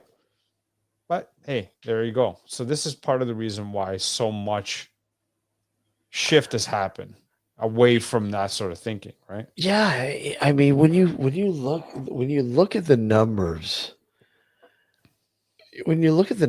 and you see how certain religions, the numbers Mhm. dwindle and others are like gaining fast. Yeah. And I mean, obviously, two of the biggest, being, Catholicism, Christianity, whatever, and Islam. Mhm. And you look at, yet the Islamic numbers are growing Yes. and Christianity is dwindling. Yep. And you look at it and you go, but why? Why is that happening? And I think when you look at something like Islam, Muslims, it's because they're more of a gathering than Christianity is. Christianity is like separated. It's splintered in all these different sort of Yeah. You got all these different branches of Christianity. branches, Yeah. and they're not all yielding to the same thing. Where when you have Muslims are all on the same wavelength. No, there's different factions, just nowhere near as Well, much as yeah. I mean, you have the Sunnis, you have the Sufis, but Yeah. and some offshoots here and there. Yeah, But yeah. you're right. But As for the far most as part, yeah. splintering, the Christian faith is far more splintered. Yeah. But it's not even just that. There are people in this world that cannot go through life without some sort of belief in something higher than themselves. That's just a given, Mhm. right? And if the faith that they were born into isn't providing them fulfillment, they will look for it elsewhere. It's that simple. Yeah. Right? Now, Islam and Christianity, there are differences, obviously. Yeah. But the core fundamentals are similar. Oh yeah, They're absolutely. both Abrahamic faiths. Yeah. They both believe in Jesus. One believes that Jesus is the Son of God. The other one believes that he's a prophet. Yeah. Right. Nevertheless, the core fundamentals are similar. Yeah. Yes, Adam? No, your guys' information is fantastic. It's great. From my limited knowledge with the Bible and just going to Bible school and here where I am at, it's I'm feeling the Tower of Babel is real, and if you can interpretate the Tower of Babel,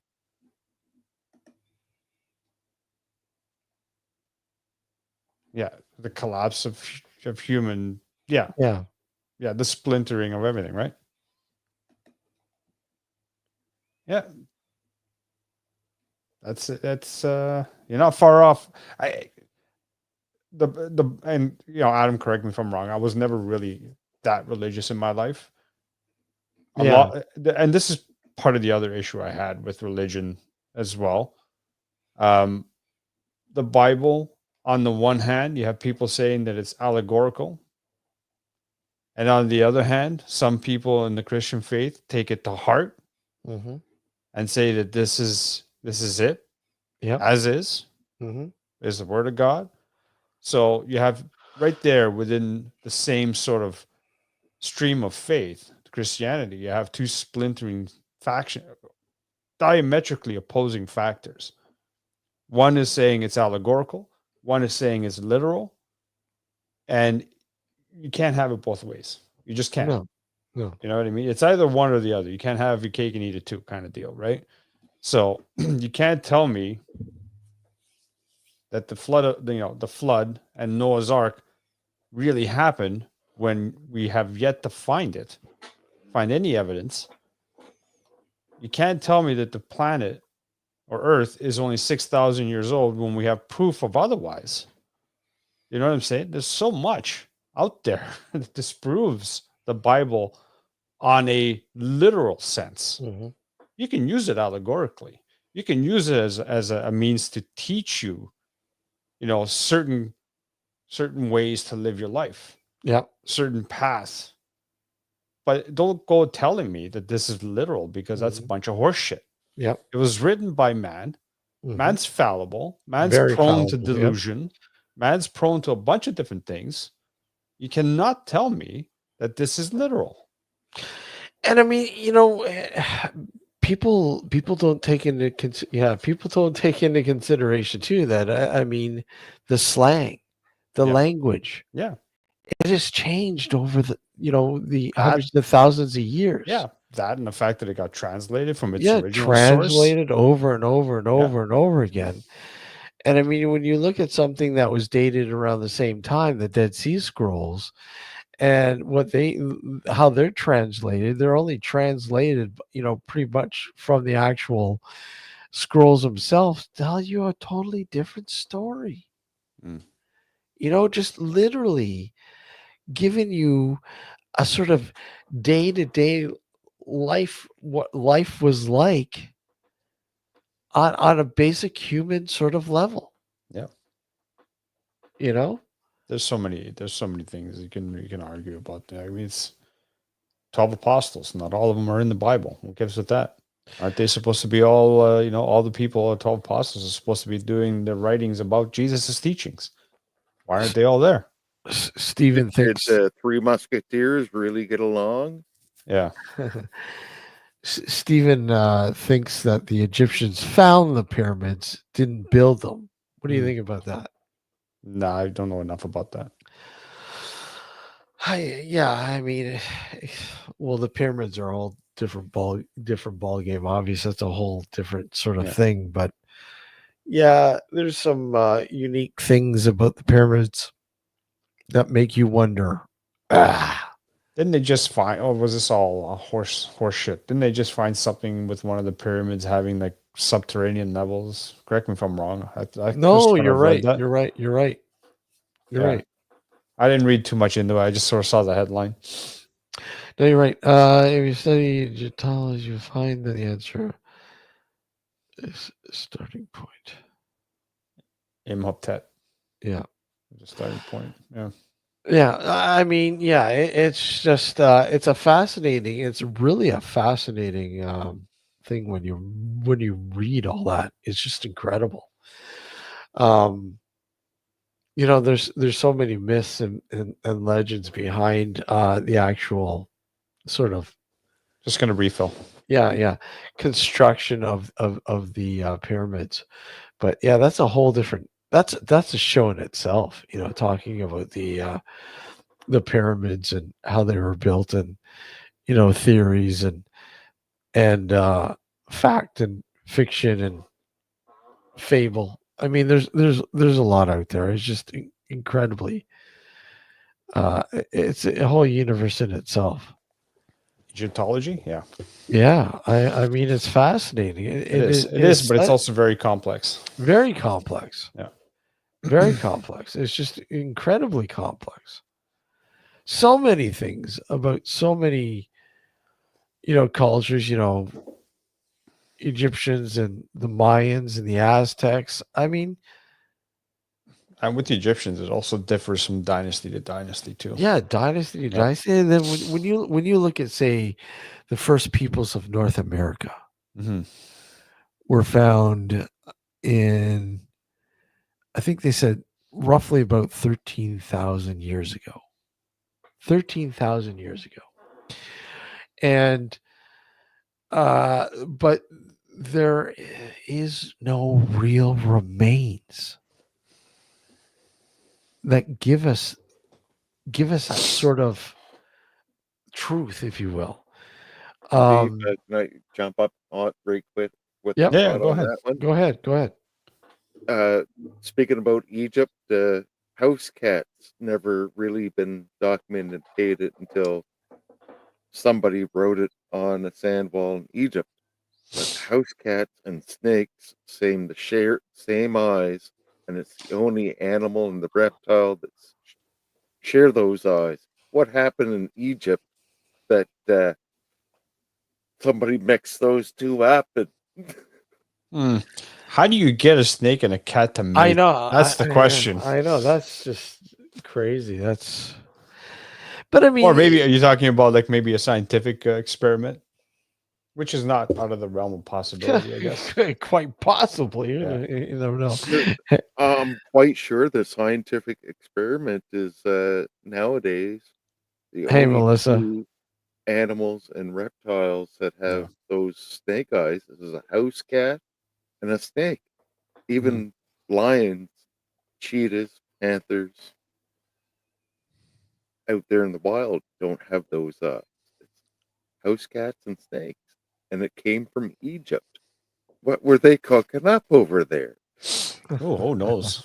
Who knows? You never know. You never know. Snakes and cats, very, very stealthy. Snakes and very- ladders, man. Snakes and ladders. very stealthy creatures. Very stealthy. You know, if you're not watching yourself, if you're not watching, yeah, a snake and a cat, yeah, very stealthy. Go ahead. Yeah. Oh, he's gone. Oh, did he leave? I Yeah. left. Yeah, he left. Maybe by accident. I don't know. Yeah. I don't know, but whatever. Yeah, it's yeah. I mean, when you look at it, holy fuck, how did we get to this shit? What, the deep conversation or? Well, the conversation. No, I read about 1250 to 13,000 years ago. There was a big reset. Yeah, there was a small ice age. A very, very small ice age, and there was I think, what is it, about 10,000 years ago was when, basically we're talking about hunter gatherers. But I mean, does that mean that there wasn't another, say, intelligent civilization before that was somehow totally wiped from the face of the earth? You could argue that, but my half-hearted counter argument would be, why haven't we found any evidence of that? And not to say people themselves or whatever beings they were, but they had to have lived in something. They had to have done some things that we would have by now hopefully have discovered. You know Well, what I I mean, let me see here.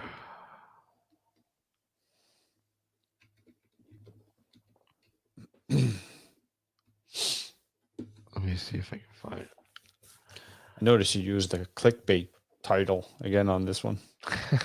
it. Well, we were talking about it in the beginning. Yeah, that's true. But what is it? Tepe in Turkey, Mm.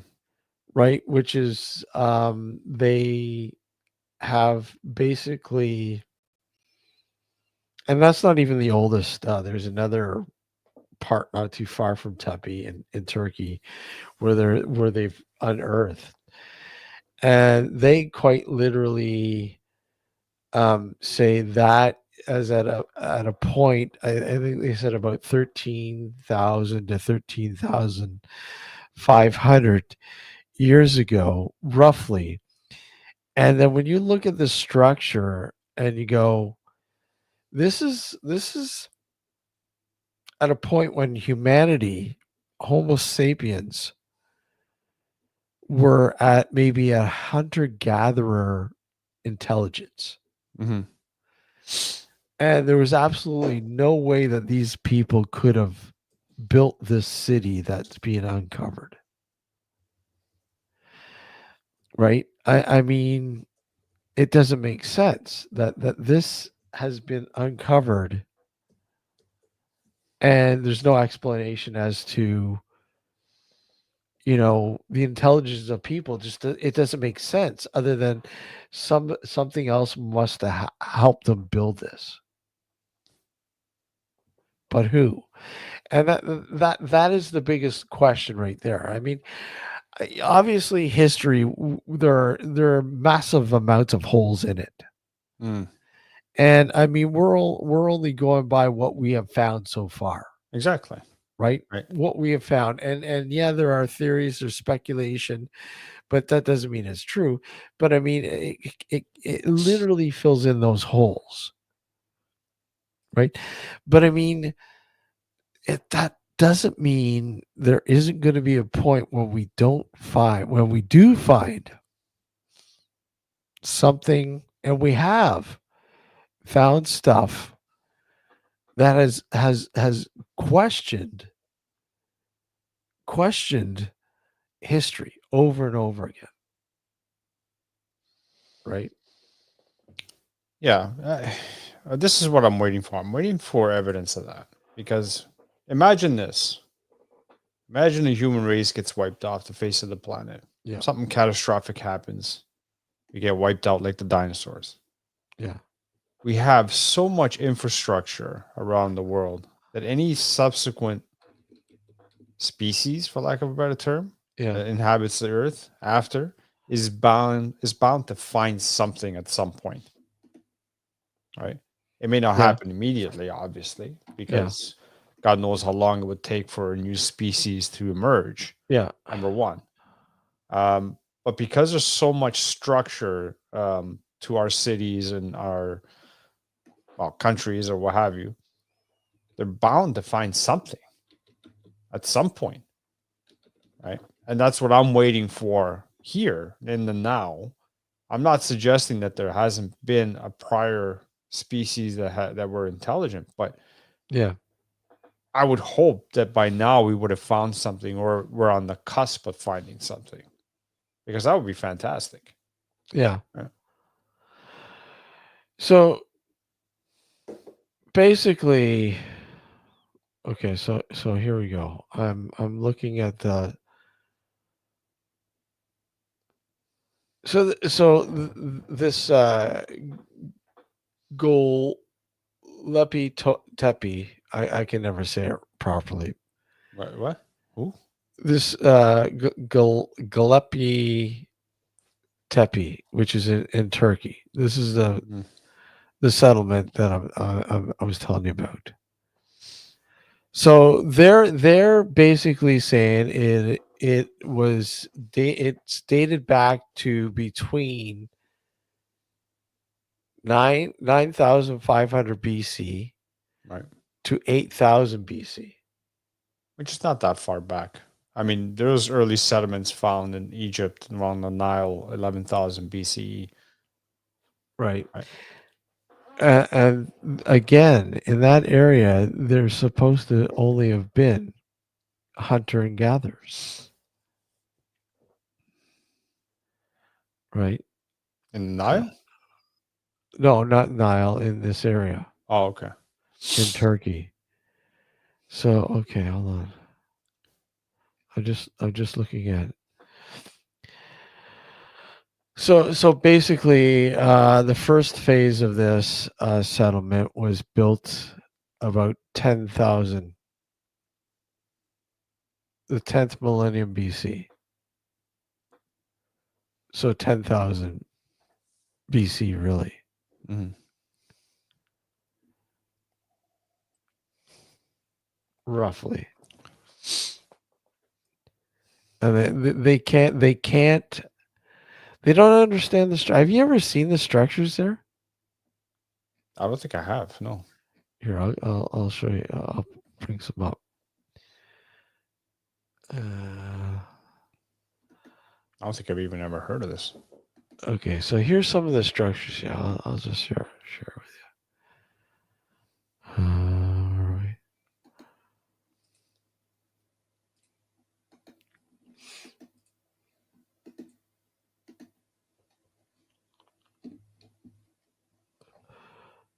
So here's some of the structures. You see that? Okay, let me just. Yep, yep, I see it. Okay, I'll just bring it up.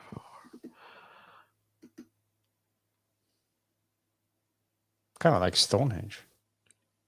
Yeah. Kind of. Not really.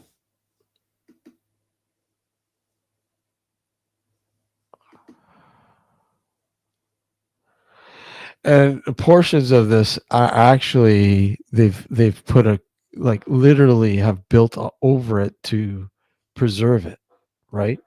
Right. When they excavate it. And they really don't know much about these people.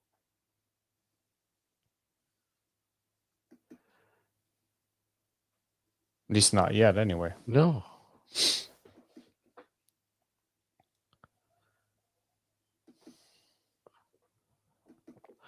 And this isn't even the oldest.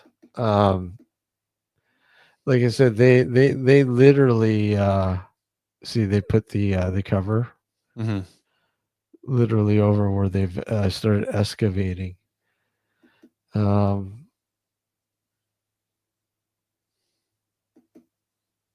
Okay, so let me just see.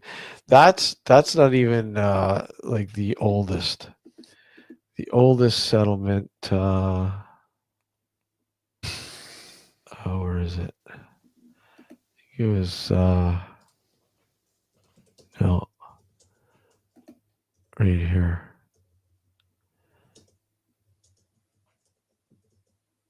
No, that's not it. I can't. I don't know. Mm. Gillespie is, as far as I know, is the oldest in that area. But there was one that's older. I can't remember the name of it. But I mean, these are certain things that make you double think. Okay, look at the possibility is there. It's just a matter of finding the evidence that there was some sort of other intelligent sort of civilizations Right. here on Earth that have been totally wiped out. So Totally.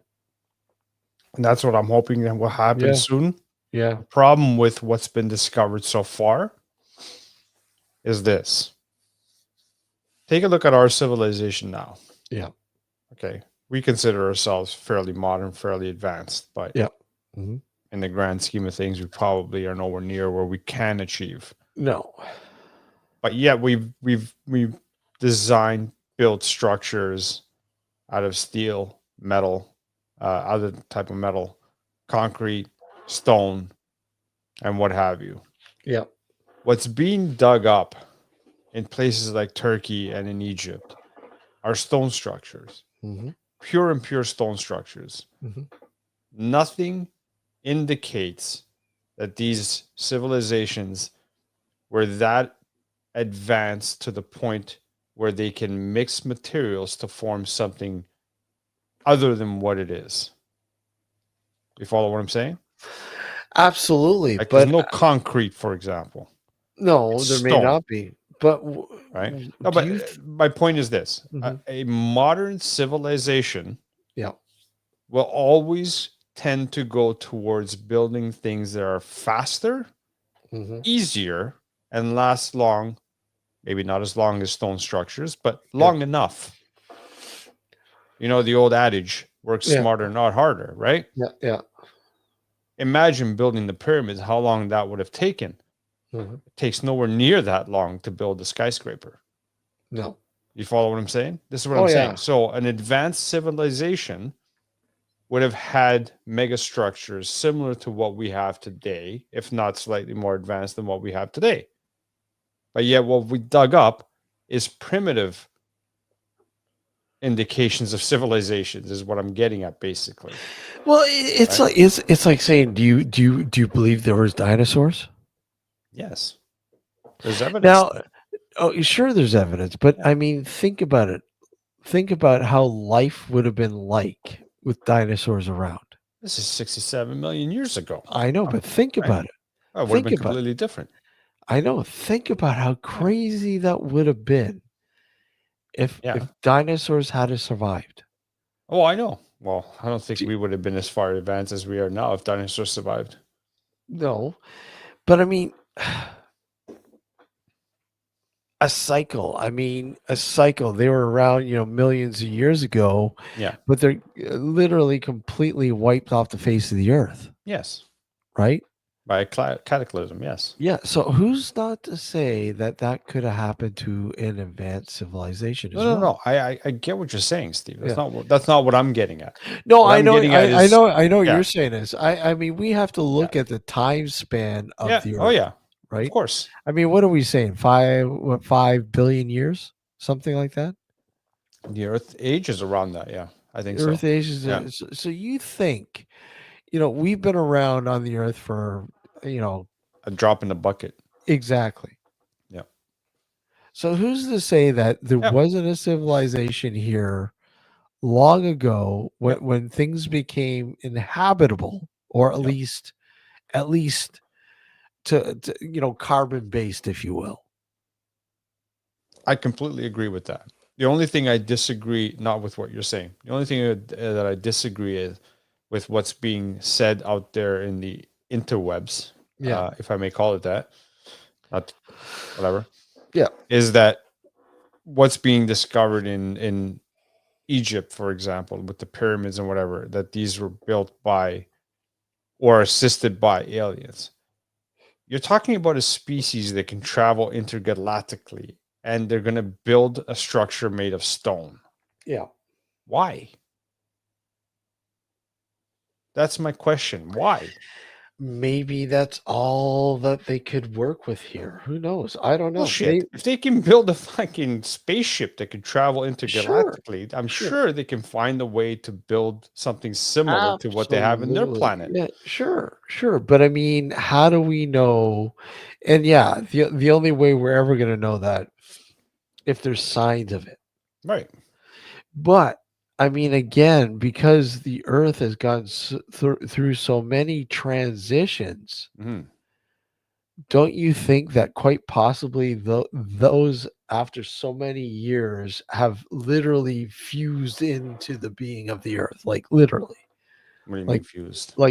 the stone, the precious ores, the precious metals that we find, Mhm. literally, you look at dinosaurs and Right. you look at you look at tar pits, and you look at a lot of these, uh you know what's left of them is literally just is just like literally soaked back into the earth, Yeah.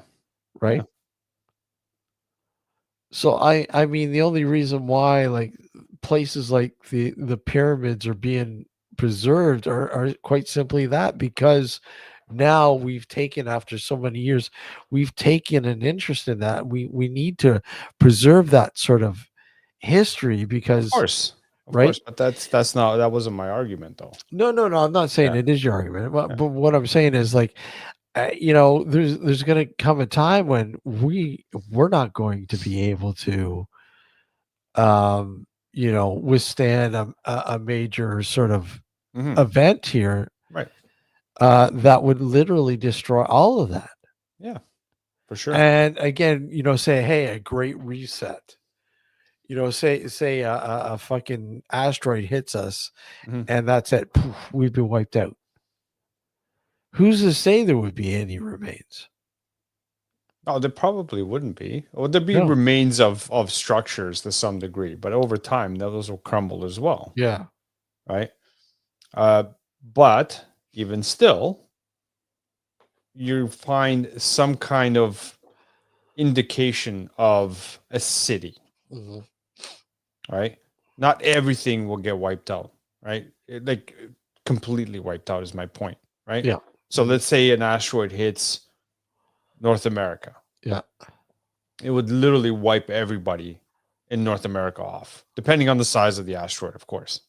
But if you're talking about an asteroid the size that hit when the supposed asteroid that hit during the time of the dinosaurs, let's say something similar happens Yeah. that wipes out the planet of its inhabitants. Anything within that radius in North America and South America would probably be eradicated. But on the opposite side of the planet, you'd have people that may survive for a while, but may end up starving because, hey, you know what? Maybe now there's this huge dust cloud that covers the sky and makes it frigid and get into an ice age, whatever. Mhm. Point is, everything, all humans die eventually. Yeah. But the structures on the other side of the planet don't fall. Yeah.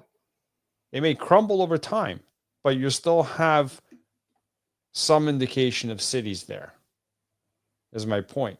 Just like we're finding some, like we're excavating all these things, like even in Turkey, for example, they've Yeah. survived, right? They were covered, and when they started excavating, they found it. That's exactly what would happen with us 20, 30, 40, 50,000, 100,000 years after we pass from this planet. And another species comes out, or whatever happens, even millions of years down the road. Right? You have Yeah. some form of indication, is my point. It may not be the full-blown picture, but you get a snippet here and there. You excavate here, you find proof of life that existed prior. You find over here, you find another, proof of life that something existed. And then you start piecing, the puzzle together. Yeah. Okay? Just like we did when we first started discovering all the things in Egypt. Right? Yeah. And with all like the hieroglyphics and all that stuff, right? And we started decoding it. Yeah. Yeah. Exactly. It's just fucking insane. It is Oh. insane. Yeah. Hold on, Justin. Oh, now you're coming on? What the hell? Justin, where the hell were you? There you go, Justin. You want to talk about critical thinkers? Yeah. He's gonna come on, and I'm gonna have to leave soon. So Yeah. he can take over. He can take over. You can take over my spot. Yeah. But I mean, it's just it just makes you think. Like, yeah, of course it does. Talk about he is. crazy critical thinkers, man. Like, I mean, Alex already complaining. Holy crap, we haven't seen this guy in such a long time. Dude, what are you doing, man? I can barely hear you. What's going on? Let me make sure. Is this working? Yeah, it's working, but it's like testing. Sounds like you're talking in a tin can. Jeez, man. Why? I was just in a meeting and it was working fine, and you're good now. You're good now. Yeah, you're good. You're good. Good. How's it going, man? Not too bad. Trying to heal. Trying not to get into any more bodily harms here. Bodily harms. Oh, what the hell what are did you doing? to What are you yourself? doing to yourself? Well, in in January, literally, I think the first week of January, I slipped outside a customer's house and messed my knee up pretty bad. Oh. And then just back in April, I was heading up north, and I took a Lime scooter, which is a rentable scooter in Chicago, and I went through a puddle trying to avoid a person at the bus stop, and I must have hit a hole or something, and I flew over the bars. This thing flying around my leg and everything. It landed on my left side, and I messed my leg again. So I'm just now, since January, starting to walk better. So no more scooters for you, bud. Yeah. You should go get it checked out or something. What? No. Soon maybe, because I do just, I've already damaged it bad, and then about a year and some change ago, December 2023, I had my fall, which, messed up. I split my face open. On this side, I split my face open. Some of you guys know already. Yeah. I messed up this whole side of the body, and for a while it was healing, and then about 6 or so months later, I started to get all these aches and pains from those areas that I damaged, and I thought this was over. Now I'm almost in pain every day, and so I started drinking more water, taking some ibuprofen and stuff, and I've been doing yoga, which has been helping with a lot of that, massaging it, and then of course a year later I end up buffing on that side of my body again, and here I am still. But it's been helping. So is it the right or the left? It would be my left. Yeah, so it's on this side. Yeah, left. You devil worshiper. The left hand. There you go. Left hand path, buddy. Yes. So yeah, so I've been trying to take it easy. I mean, obviously I still work, but luckily since I work for myself, I can take some time off here and there, and not take certain jobs that are going to do a lot of heavy lifting and stuff. Which sadly, I ended up because of those things, I ended up gaining about 20 pounds, which I didn't I didn't want to. Yeah. It happened. So now I'm trying to get back into that now that I'm trying to work out, and I'm doing a little bit of fasting here and there. But Yeah. yeah. So that's been me getting hurt, gaining weight. Oh man, that's crazy That's shit, not dude. good, buddy. That's not good. No, it's not, especially at my age now. Yeah. Hey, you're still young compared to us, man. Yeah. That's true. Always remember that you're younger than us. You'll never catch us, buddy. You'll never catch us. Only by so much, but still, yeah, there's still a considerable amount. Yeah. Everything else good, better, good though. Yeah. I've been doing, well, not recently, but I was starting my live streams. So those started getting picked up. And so I'm trying to get back into that again after I took like a month or so off because of the knee thing. But I was getting into that, and people are interested. I'm just doing some Facebook live streams and on YouTube, and I talk about stuff that's happened within that time frame. And sometimes I'm sharing my paintings or showing my animals, which the last few of them was my tarantulas and my scorpion that I recently got. And so I did a rehousing live. Excuse me. Because the weather's changing, I'm starting to get a little tickle in my throat, which sucks. We went from 80s back down to 50s within a matter of a few days, so I'm starting to pick that. But yeah, I've been doing those live streams, so I talk a little bit about whatever, mix a medley of Justin thoughts, and I'm either painting or showing off my wonderful critters, and it's been getting views, so I'm excited again to start getting into that because people are tuning in and commenting, and some of them making wonderful critiques that I go, oh yeah, I'll take that into consideration next time. So it's nice to actually get that again. Should do some ASMR videos, buddy. Maybe, yeah, the sounds of my knees crunching. Yes. Yeah. That's what I'm saying. Like this is what you can call it. Can we do it now? The old man ASMR stream. Yeah. And you just do all a bunch of like bone creaking and fucking all that kind of shit. It would probably there's a market for that. I'm sure there is. Hey, if there's a market for guys sucking on fucking toes, there's a market for this shit. That's true. Right? I've seen some weird stuff. So yeah. So yeah, Melissa on our chat will go for that, no problem. I'm talking about the toe sucking. Oh, great! Yeah, and the fishnets. Here we go. Don't start selling me. Don't start selling. Yeah. That's incredible. So you're getting the podcast up and going. You're doing that again?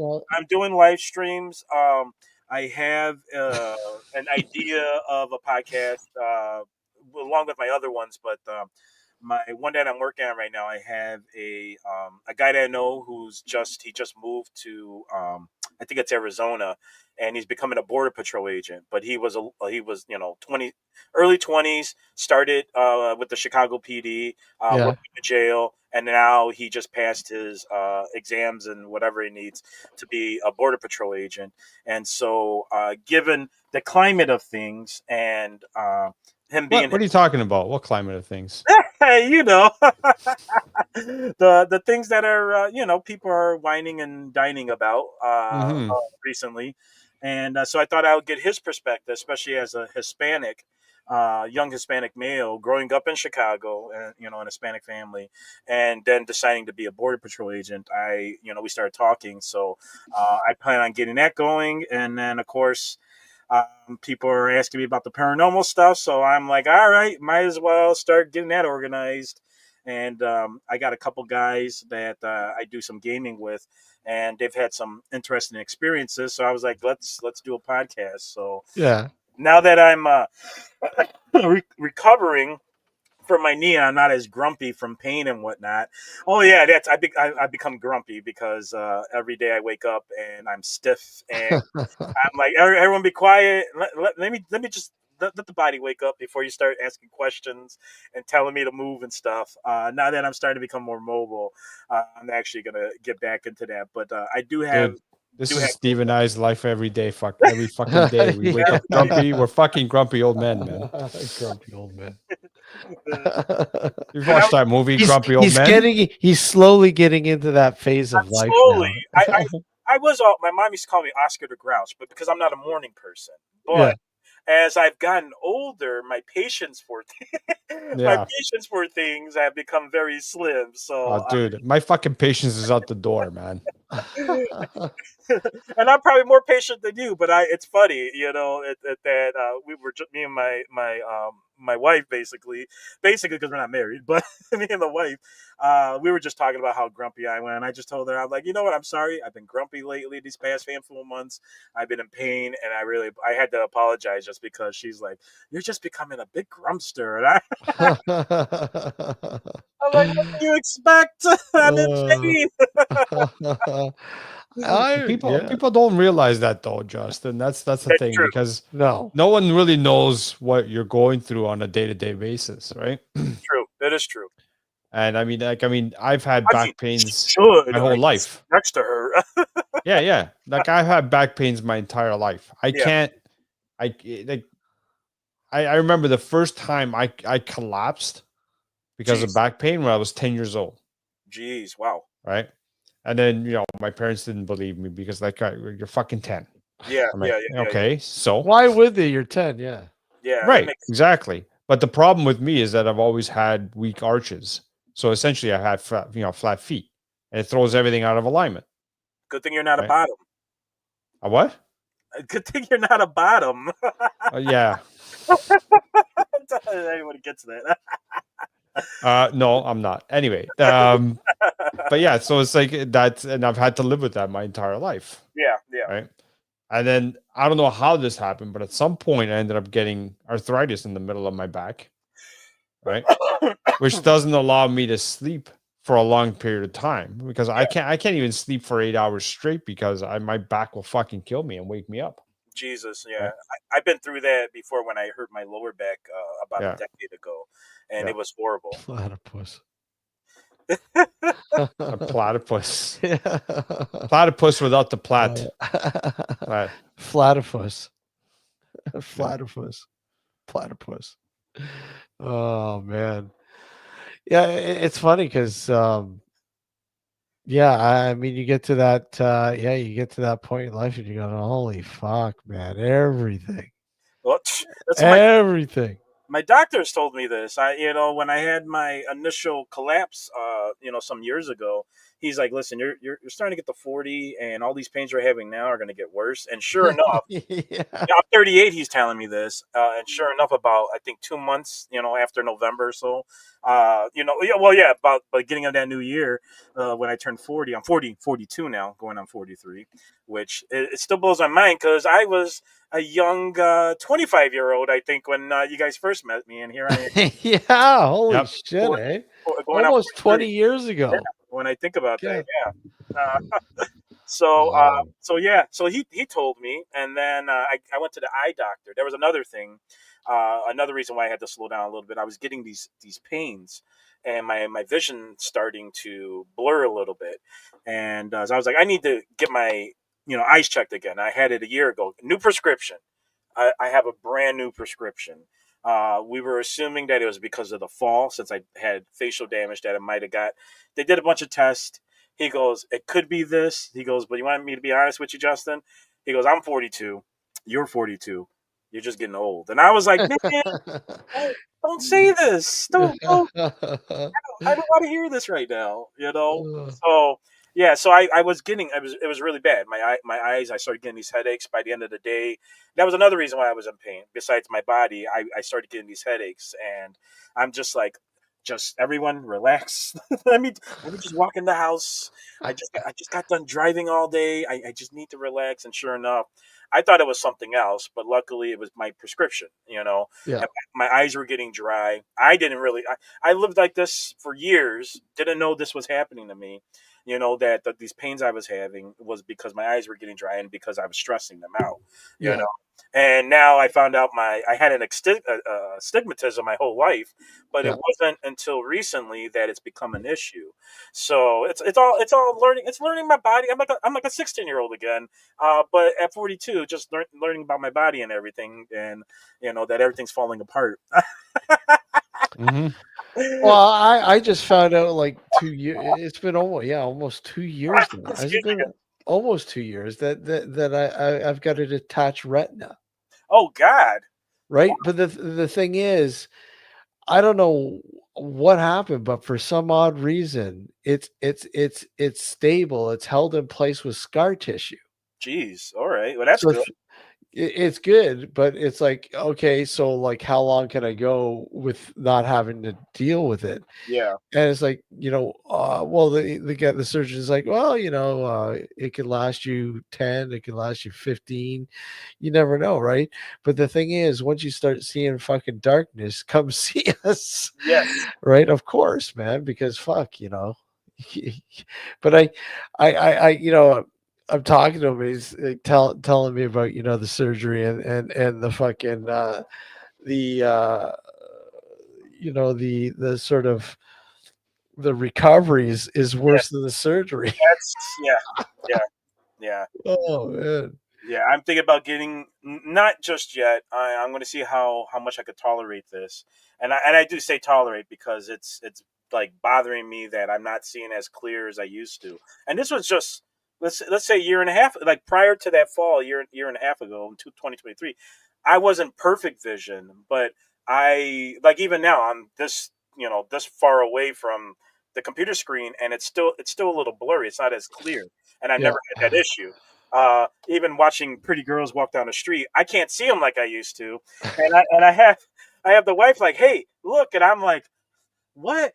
I'm like, "I can't even see that anymore." Like we share a mutual mutual thing about the female form, so I don't get in trouble with that. But yeah, it bothers me because I have to sit closer to the TV just to play video games when I get a chance to, and it's killing me.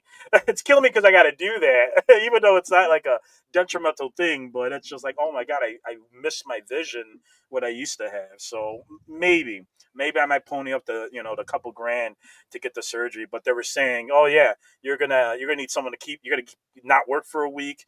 I think it was up to 2 weeks, and they didn't talk about the pain too much, but that's more what I'm thinking of, the pain, and then the recovery part is just gonna kill me. And then to find out the wife, she had corrective surgery, she's got to get it again, like a whole 8 years later, 7 years later.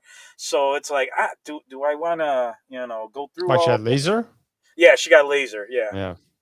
So So this is the other thing you have to look forward to as you age. oh great.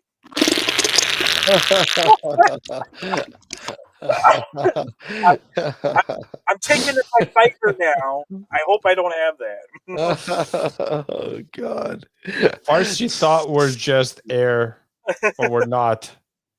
You used to laugh at your parents for doing Yeah. that. Now you're doing it. Wait a sec. My fucking dad used to do that. What the hell? I'm gonna have to wear my. Holy God, that's sloppy, man. God. We're a family here that loves farts. It's pretty. Yeah. I mean, it could be worse. It could be like plop, plop, plop. Yeah. That was actually like my son about 3 years ago. We went. I think we were at the Wisconsin Dells, and he was still in his diaper. And I went outside to have a little smoke on the balcony, and everyone's just getting up. I was by myself, and I walk in, and here's my son walking, and I stepped on something. What I stepped on were these little turdlets coming out of his pamper. I'm like, wait a minute, what? And I'm looking for my kid. He's crawling by, on the other side of the bed. I'm like, oh my god, there's a trail of little poops walking around this hotel room. So I had to sit there, grab them up. I stepped on one, so I had to clean my foot, grab it up, and then scrub it all out. So, yeah. Wow. And Tom's like, you're like a little puppy. You're 2 years old. You're just like a little puppy right now. That's hilarious. All right, gents, I'm gonna hit the road. I gotta Yeah. wake up early tomorrow. Yeah. All right, Justin, it's good to talk to you, buddy. No problem. See you. Hopefully see you again. Yeah.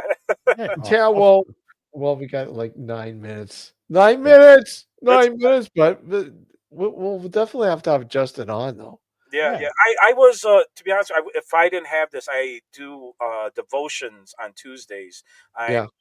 Not that I'm particular to any religion, but I found this group that I think I mentioned it, the Baha Faith, and what it Yeah. does, it brings Baha'i all faith? the Baha Faith. So Baha'i. yeah, it brings all the religions together as is one religion under God, and so to kind of keep my spiritual path going, I devote about an hour a time to do basically devotions with them, and we, basically we just having fellowship and whatnot. So I literally just got off from doing this on a Zoom meeting, and I jumped right on. So, All right, guys, have a good night. I'll talk to you guys soon. All right. Okay. Alex, take Later. care, man. Later. Take care. but I haven't totally switched over yet. So, I'm just kind of exploring it and enjoying the discussions that we're having on, more of a spiritual religious perspective than a dogmatic type of thing for any particular belief. And I anyone out there listening, you're interested in something, I most definitely would suggest looking into the Baha faith and somewhat checking that out, as in it's less about, the body of Christ. It encompasses all that, but it's less about that, and things are more about your time, with God. So unlike the Catholic faith, where you got to say your 7 Hail Marys, you got to do all these things. The Baha'i faith is more like, you could do these prayers once a day, Yeah. stuff like that, and it's very, very freeing in that sense, which I think, spirituality in itself should be freeing and not its own cage. So it takes a bit from everything and just Correct. mashes it all together and Yes. says, "Hey, It's basically saying the Christian, Catholic, Muslims, Zoe, Astrons, all the things that are within that come from those eras are basically these points of light from what God is, and even if you follow the Abrahamic religions, Judeo-Christian Christians and the Muslims, they all believe in the same God. Yes, they, have a different path. have a different path." Yeah. Yes, but it's the same. It's the same God. At least with this, it's encompassing all of that, because where would any faith and belief come from? It would have to come from the source. It comes from a source. Yeah, a single source. Yeah. And so that's why I kind of aligned with it, because it's like, oh, this makes more sense. It's not saying Christianity is the real religion. It's not saying, the Muslim is the real. It's all these are the real religions, because we all connect under one God, essentially. And, Well, I mean, essentially, when you look at all that, you look at all that, you just simply say, well, hey, religions come from the source, like, a single source, but they have offshoots, but it really has a lot to do with, say, a region of Yeah. the world Yeah. that literally nurses it and homes it, and it becomes this sort of whole different world or view at a sort of it's like in many cases a lifestyle. Correct. Yes. Right. Today, I mean, religions are lifestyle still, but I mean, it's growing to the point where it's not a lifestyle anymore. A lot of people do not have a religion. They just simply think that there's no point in having a faith because it does nothing for them in their lifestyle. Correct. Yes. Yes. And even I viewed, religion. Well, yeah, I guess you could say religion. Certain religions, I would be more specific. Certain religions, I view them more as like that. It's the lifestyle, and technically, Christianity is a lifestyle. The Muslim faith is a lifestyle. The Jewish faith is a lifestyle because you're following the Talmud. You're following how you're supposed to eat, how you're supposed to, dress essentially, what you're wearing. Obviously, we understand the Ten Commandments and such, but realistically, it's more of a path you take than an actual lifestyle, the philosophy of it, because even if you pray to Jesus or whatever, it's just the act of praying is more of what you need to do. The act of devotion of your time with God is really what that is. There's no lifestyle really to be a good person. Yeah. There's no lifestyle to even have, not that I'm doing these things constantly, but there's no lifestyle in saying, oh yeah, I'm going to spend 10 minutes in prayer and have that. It's the same thing as 10 minutes of meditation in a sense.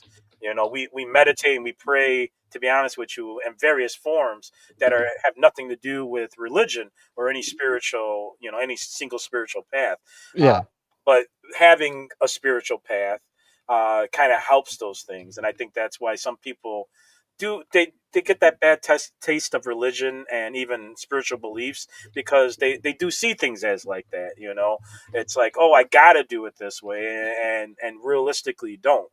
Even in the as much as there are laws and stuff in the Christian faith, for instance, Jesus himself was just like, be who you are, come as you are. There's no real image for you to be a follower of Christ. It's come as you are. Yes, obviously you don't want to murder people. I mean, you don't want to. Yeah. I mean, it's pretty obvious. But besides that, it's just really taking your time for believing in some whatever oneness that is. And Yeah. I just happen to align with this just because it makes more sense in that. And yeah, it kind of has that monotheistic, take on it. But I enjoy the discussions that we have and the fellowship that we have. There's, no real judgment in that, and given that it's more of a medley of beliefs tied together, it makes it much more palpable for me than just going to church every Sunday, which I can't do. I just I could Yeah. I couldn't do it. I did it when I was younger, and that was probably Yeah. I was forced.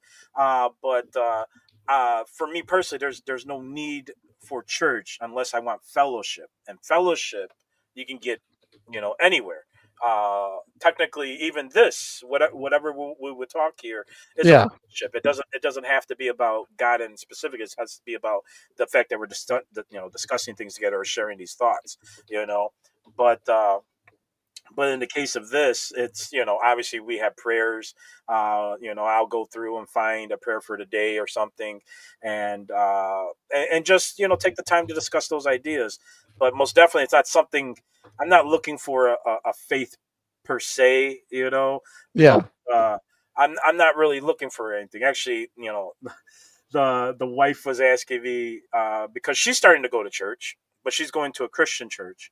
And this was we did the Baja thing before. I just stuck with the Baja thing, and now she's going to a Christian church, and which is funny because she was saying, she goes, sometimes it feels cult like, and I was like, Yeah. what do you think Christianity is? I'm like, there's no difference, except for Christianity has not necessarily Christ. Let me clarify that to people. Not necessarily Christ, but Christianity as a body that we see it now has its dogmas, and I'm not one for dogmas at all. Even though yes, the Bible talks about rules and this and that, but in reality, it's about our free will. That's Yeah. so she was asking me like, what are you learning? And I go, learning. I don't need to learn anything. It's about discussing things together and maybe understanding a passage, which is learning to understand something. But there's no lessons for me, and that's a reason for me not that I don't go to church, because there's no reason for me to be there when I can get the same stuff on my own from reading a Bible on my own or from finding a video. But church, ideally, as Jesus, is about fellowship. It's not something you need to do. You don't need to do any of those things, and I think that's the problem with a lot of modern religion, or religion in general, is like, you need to do it this way. And even in the Bible, Jesus, you don't gotta sit with fellow Christians. You can sit with the thieves. You can sit Jesus was cool. Yeah, exactly. You know, so and that's the takeaway I get from those things. I don't need to know that Job went through all these things because of God wanted to test him. I don't really need, because I also somewhat disagree with the, how do I put this? I somewhat disagree with Jesus being God and all those things, but I don't disagree with the philosophy of Jesus. So Yeah, that's where I'm at. But there's still a lot. There's even in the Bible itself, which is connected to the Jewish faith, and even the, oh my God, I forget what the Muslim Bible is called, but even in that, they all share the similar books. They all share similar bases and things. It's only that Christianity has the New Testament, which is basically saying Jesus died on the cross for our sins, which not all Judeo-Christian or Jewish or Abrahamic religions believe in that. They do believe Jesus was a prophet, but they don't believe that he was the son of God or anything like that. yeah. Not to turn this into a, No, no. but No, yeah, no, no. But I mean, no. That's cool. That's cool. yeah. I mean, it's a path with even when I got into the paranormal research, it was my Yeah, way to understand the spiritual world that we live in. That was taught to me through the lens of Christianity or Catholicism, because I was brought up Catholic and then converted to Christianity when we were younger, not by choice, of course, but not by choice, but yeah, but no, it was really my spiritual journey really started with my religious upbringing, but it was really trying to question those things, and that's what started my spiritual path and my drive to get into paranormal research and such. Because yeah, paranormal research in itself, yeah, you can compartmentalize it to maybe your grandma's haunted house or something, but yeah, there's things far deeper than that when you really start peeling the layers behind it, and that's what helped me. And part of my spiritual path has been paranormal investigating. I see that yeah, the same. A lot of people don't see it like that because they see it as like a hobby or this weird interest. But you're trying to understand like reality. When it comes to even the idea of a haunting, or that maybe some soul is left behind or anything like that. And those ideas are not really holden to just any religious base at all. We obviously see people from all faiths have some sort of spiritual experience, so that's what made me open my mind and open the doorway to follow this path of just studying life. In a sense, that's really what it is, studying life. yeah, um, but I do believe people should have a physical belief, a physical path, and a spiritual path. We need both of those things. So even if you're unsure of those, still follow that path of whatever understanding all religions, one religion, a couple religions. Yeah, I wouldn't want you to become some sort of dark dark mage doing sacrifices and stuff. But look into those things, because how else will you learn about what's going on the other side if you're yeah, only being told one side of the story? yeah. Exactly, exactly. Well, dude, we're Yes, we're out of it. But you know what? I definitely, we gotta have you on yes, for a good discussion, man. So hopefully soon we could figure something out, because I know you're a busy guy yes. and you got your things going on, and well, we're all busy, but yeah, we would love to catch up with you for a full thing. Yeah, no, I miss being on. That's why I'm trying to get back Yeah, we miss having you on. and all this stuff. So I am this time. I have been trying to slowly get back into these things. Unlike the last few years where I just had so many months and blink episodes and whatnot. Now it's like, all right, let me do this. And I was quite surprised. People were tuning in, and I was getting some feedback, mostly some YouTube stuff. Of course, they don't show the chats from the live events there, but Yeah. it was nice to see people interact with that. And then I started seeing the views. I'm getting more views on Facebook than I am on YouTube, but I think because YouTube is so saturated with all sorts of probably live shows at the time and whatnot, so it's probably hard to get that. But I was very surprised that I saw almost every episode.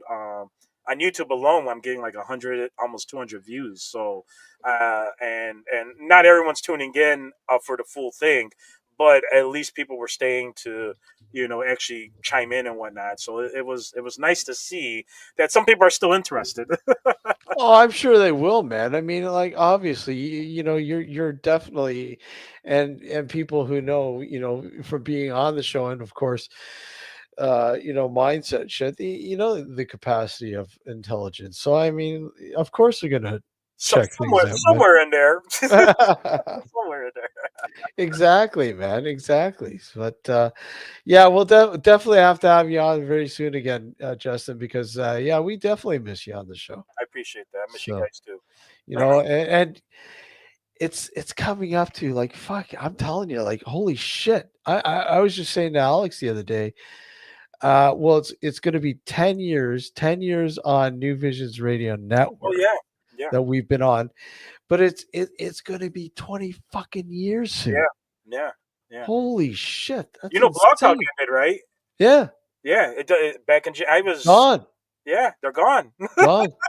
I'm glad I got all the archives off there before they. Yeah, I'm I was glad. late. I'm actually trying to gather all my hard drives and whatnot because it kind of doesn't matter now so much, but to find those old episodes, I have some still loaded up on the server, but not all of them. But yeah, I was surprised. We started there, and then I got this message on my email, and then I went on the site, and it's like, oh yeah, you can't log in anymore. I know, eh? And I'm That's like, good. wow, and I can't believe why. I don't know why they couldn't, last as long. They, It's I guess you know what it is. They couldn't. The platform was just too expensive, and it people were is. just, not now. More and more people are like visually, multimedia now, and it's not just audio anymore. Yeah, I mean, you still have your audio, you got yeah, Spreaker and stuff like that, but I mean, people are wanting more. I mean, it's always nice to still have that kind of audio platform yeah. and source, but a lot more people are just like going into the, finding all these different ways of streaming, True, visually. true. So I don't know, whatever. It was good for when it was, and it was Yeah, even better when it was free. yeah, When yeah, it was free, it was great, and then of course when they started charging, you're like, ah, come on. yeah. I'll There's always remember that. Yeah, Having the 2 hours you're able to do, and then we just kind of rigged it a little bit to have our 2 hours still. two Sometimes, hours on one channel, then go yeah, over to another channel for a yeah, couple hours. Yeah, we yeah, kept going all night long, and we had some really great conversations. yeah. And it was under I think $20, and then Yeah, the main thing came $40, and yeah, that's when I did. I think they were a little cheaper, but then that's when I decided, and I did do your own website, do your own stuff. yeah, yeah. I mean, yeah, we left and we did live stream back in the day. Yep, Live stream. that's right. And I'm having trouble getting the archives for that. I've only got a few archives for it, but holy fuck, man, there's so many great archives, and I'm trying to track them down. Hopefully, I can. So, I was um, surprised. Blog Talk. I had about I think 80,000 listens, and I couldn't believe it. I couldn't believe it, and I was a little sad. I was like, why? If I would have known the amount of people that were still clicking on Blog Talk, I probably would have kept it going. But yeah, about 80 some thousand listens just on that platform alone, and it yeah, blew my mind. yeah. Like I couldn't believe, when I did a search on all those archives. Somebody even took the time to grab those shows and put them on YouTube. Oh wow! Yeah, and I don't know whatever happened to them. We were like, "Fuck, that's great." And by the time we really, invested some time, and it was taken down, which kind of sucks. Yeah, yeah, Like, because we didn't mind, we thought that was great because we really didn't have a great archival system then. correct. Yeah. And somebody actually took the time and put them up on YouTube. He's like, "Hey, this is awesome." You know, that's a lot of work, man. Some old Because fans. I think on Blog Talk, we had like 196 shows, Jeez. something like that. Well, shoot, you were probably in those 100,000 listens or something. Then, Oh yeah, if I was we at had 80,000, you would have to have more. Yeah. yeah, we're up there, but I don't know exactly how many, but I know we had quite a few. But whatever. I'm just glad we got the Yeah. archives out there, and yeah, it sucks that it's gone now. But yeah, I mean, the way they were running it, I'm surprised it lasted as long as it did. That's true. It You know, was. I mean, it was a great platform in the beginning, and it's like Instagram before the hashtags came into place. Yeah. You know, it was a great beginning, and you know, they just I don't know, Yeah. they fell into the whole sort of, well, hey, we can make some money out of this. Yeah. Yeah. They You got know, greedy. They really did. they got greedy, and that was it. But whatever, it sucks. But yeah, Justin, great. Thanks for coming up, man. Really appreciate it. And yeah, we certainly do miss you around here, and we'd love to have you on again, buddy. I appreciate that. And and let people know where your channel is. Oh yeah. I'm still paying for it. Yeah. Still paying for that. The Anonymous Radio Network.podbean.com, or you can find me, Justin Villarreal, on Facebook, and just keep up with that. I've been trying to keep up regularly. I'm trying to do at least one show a month.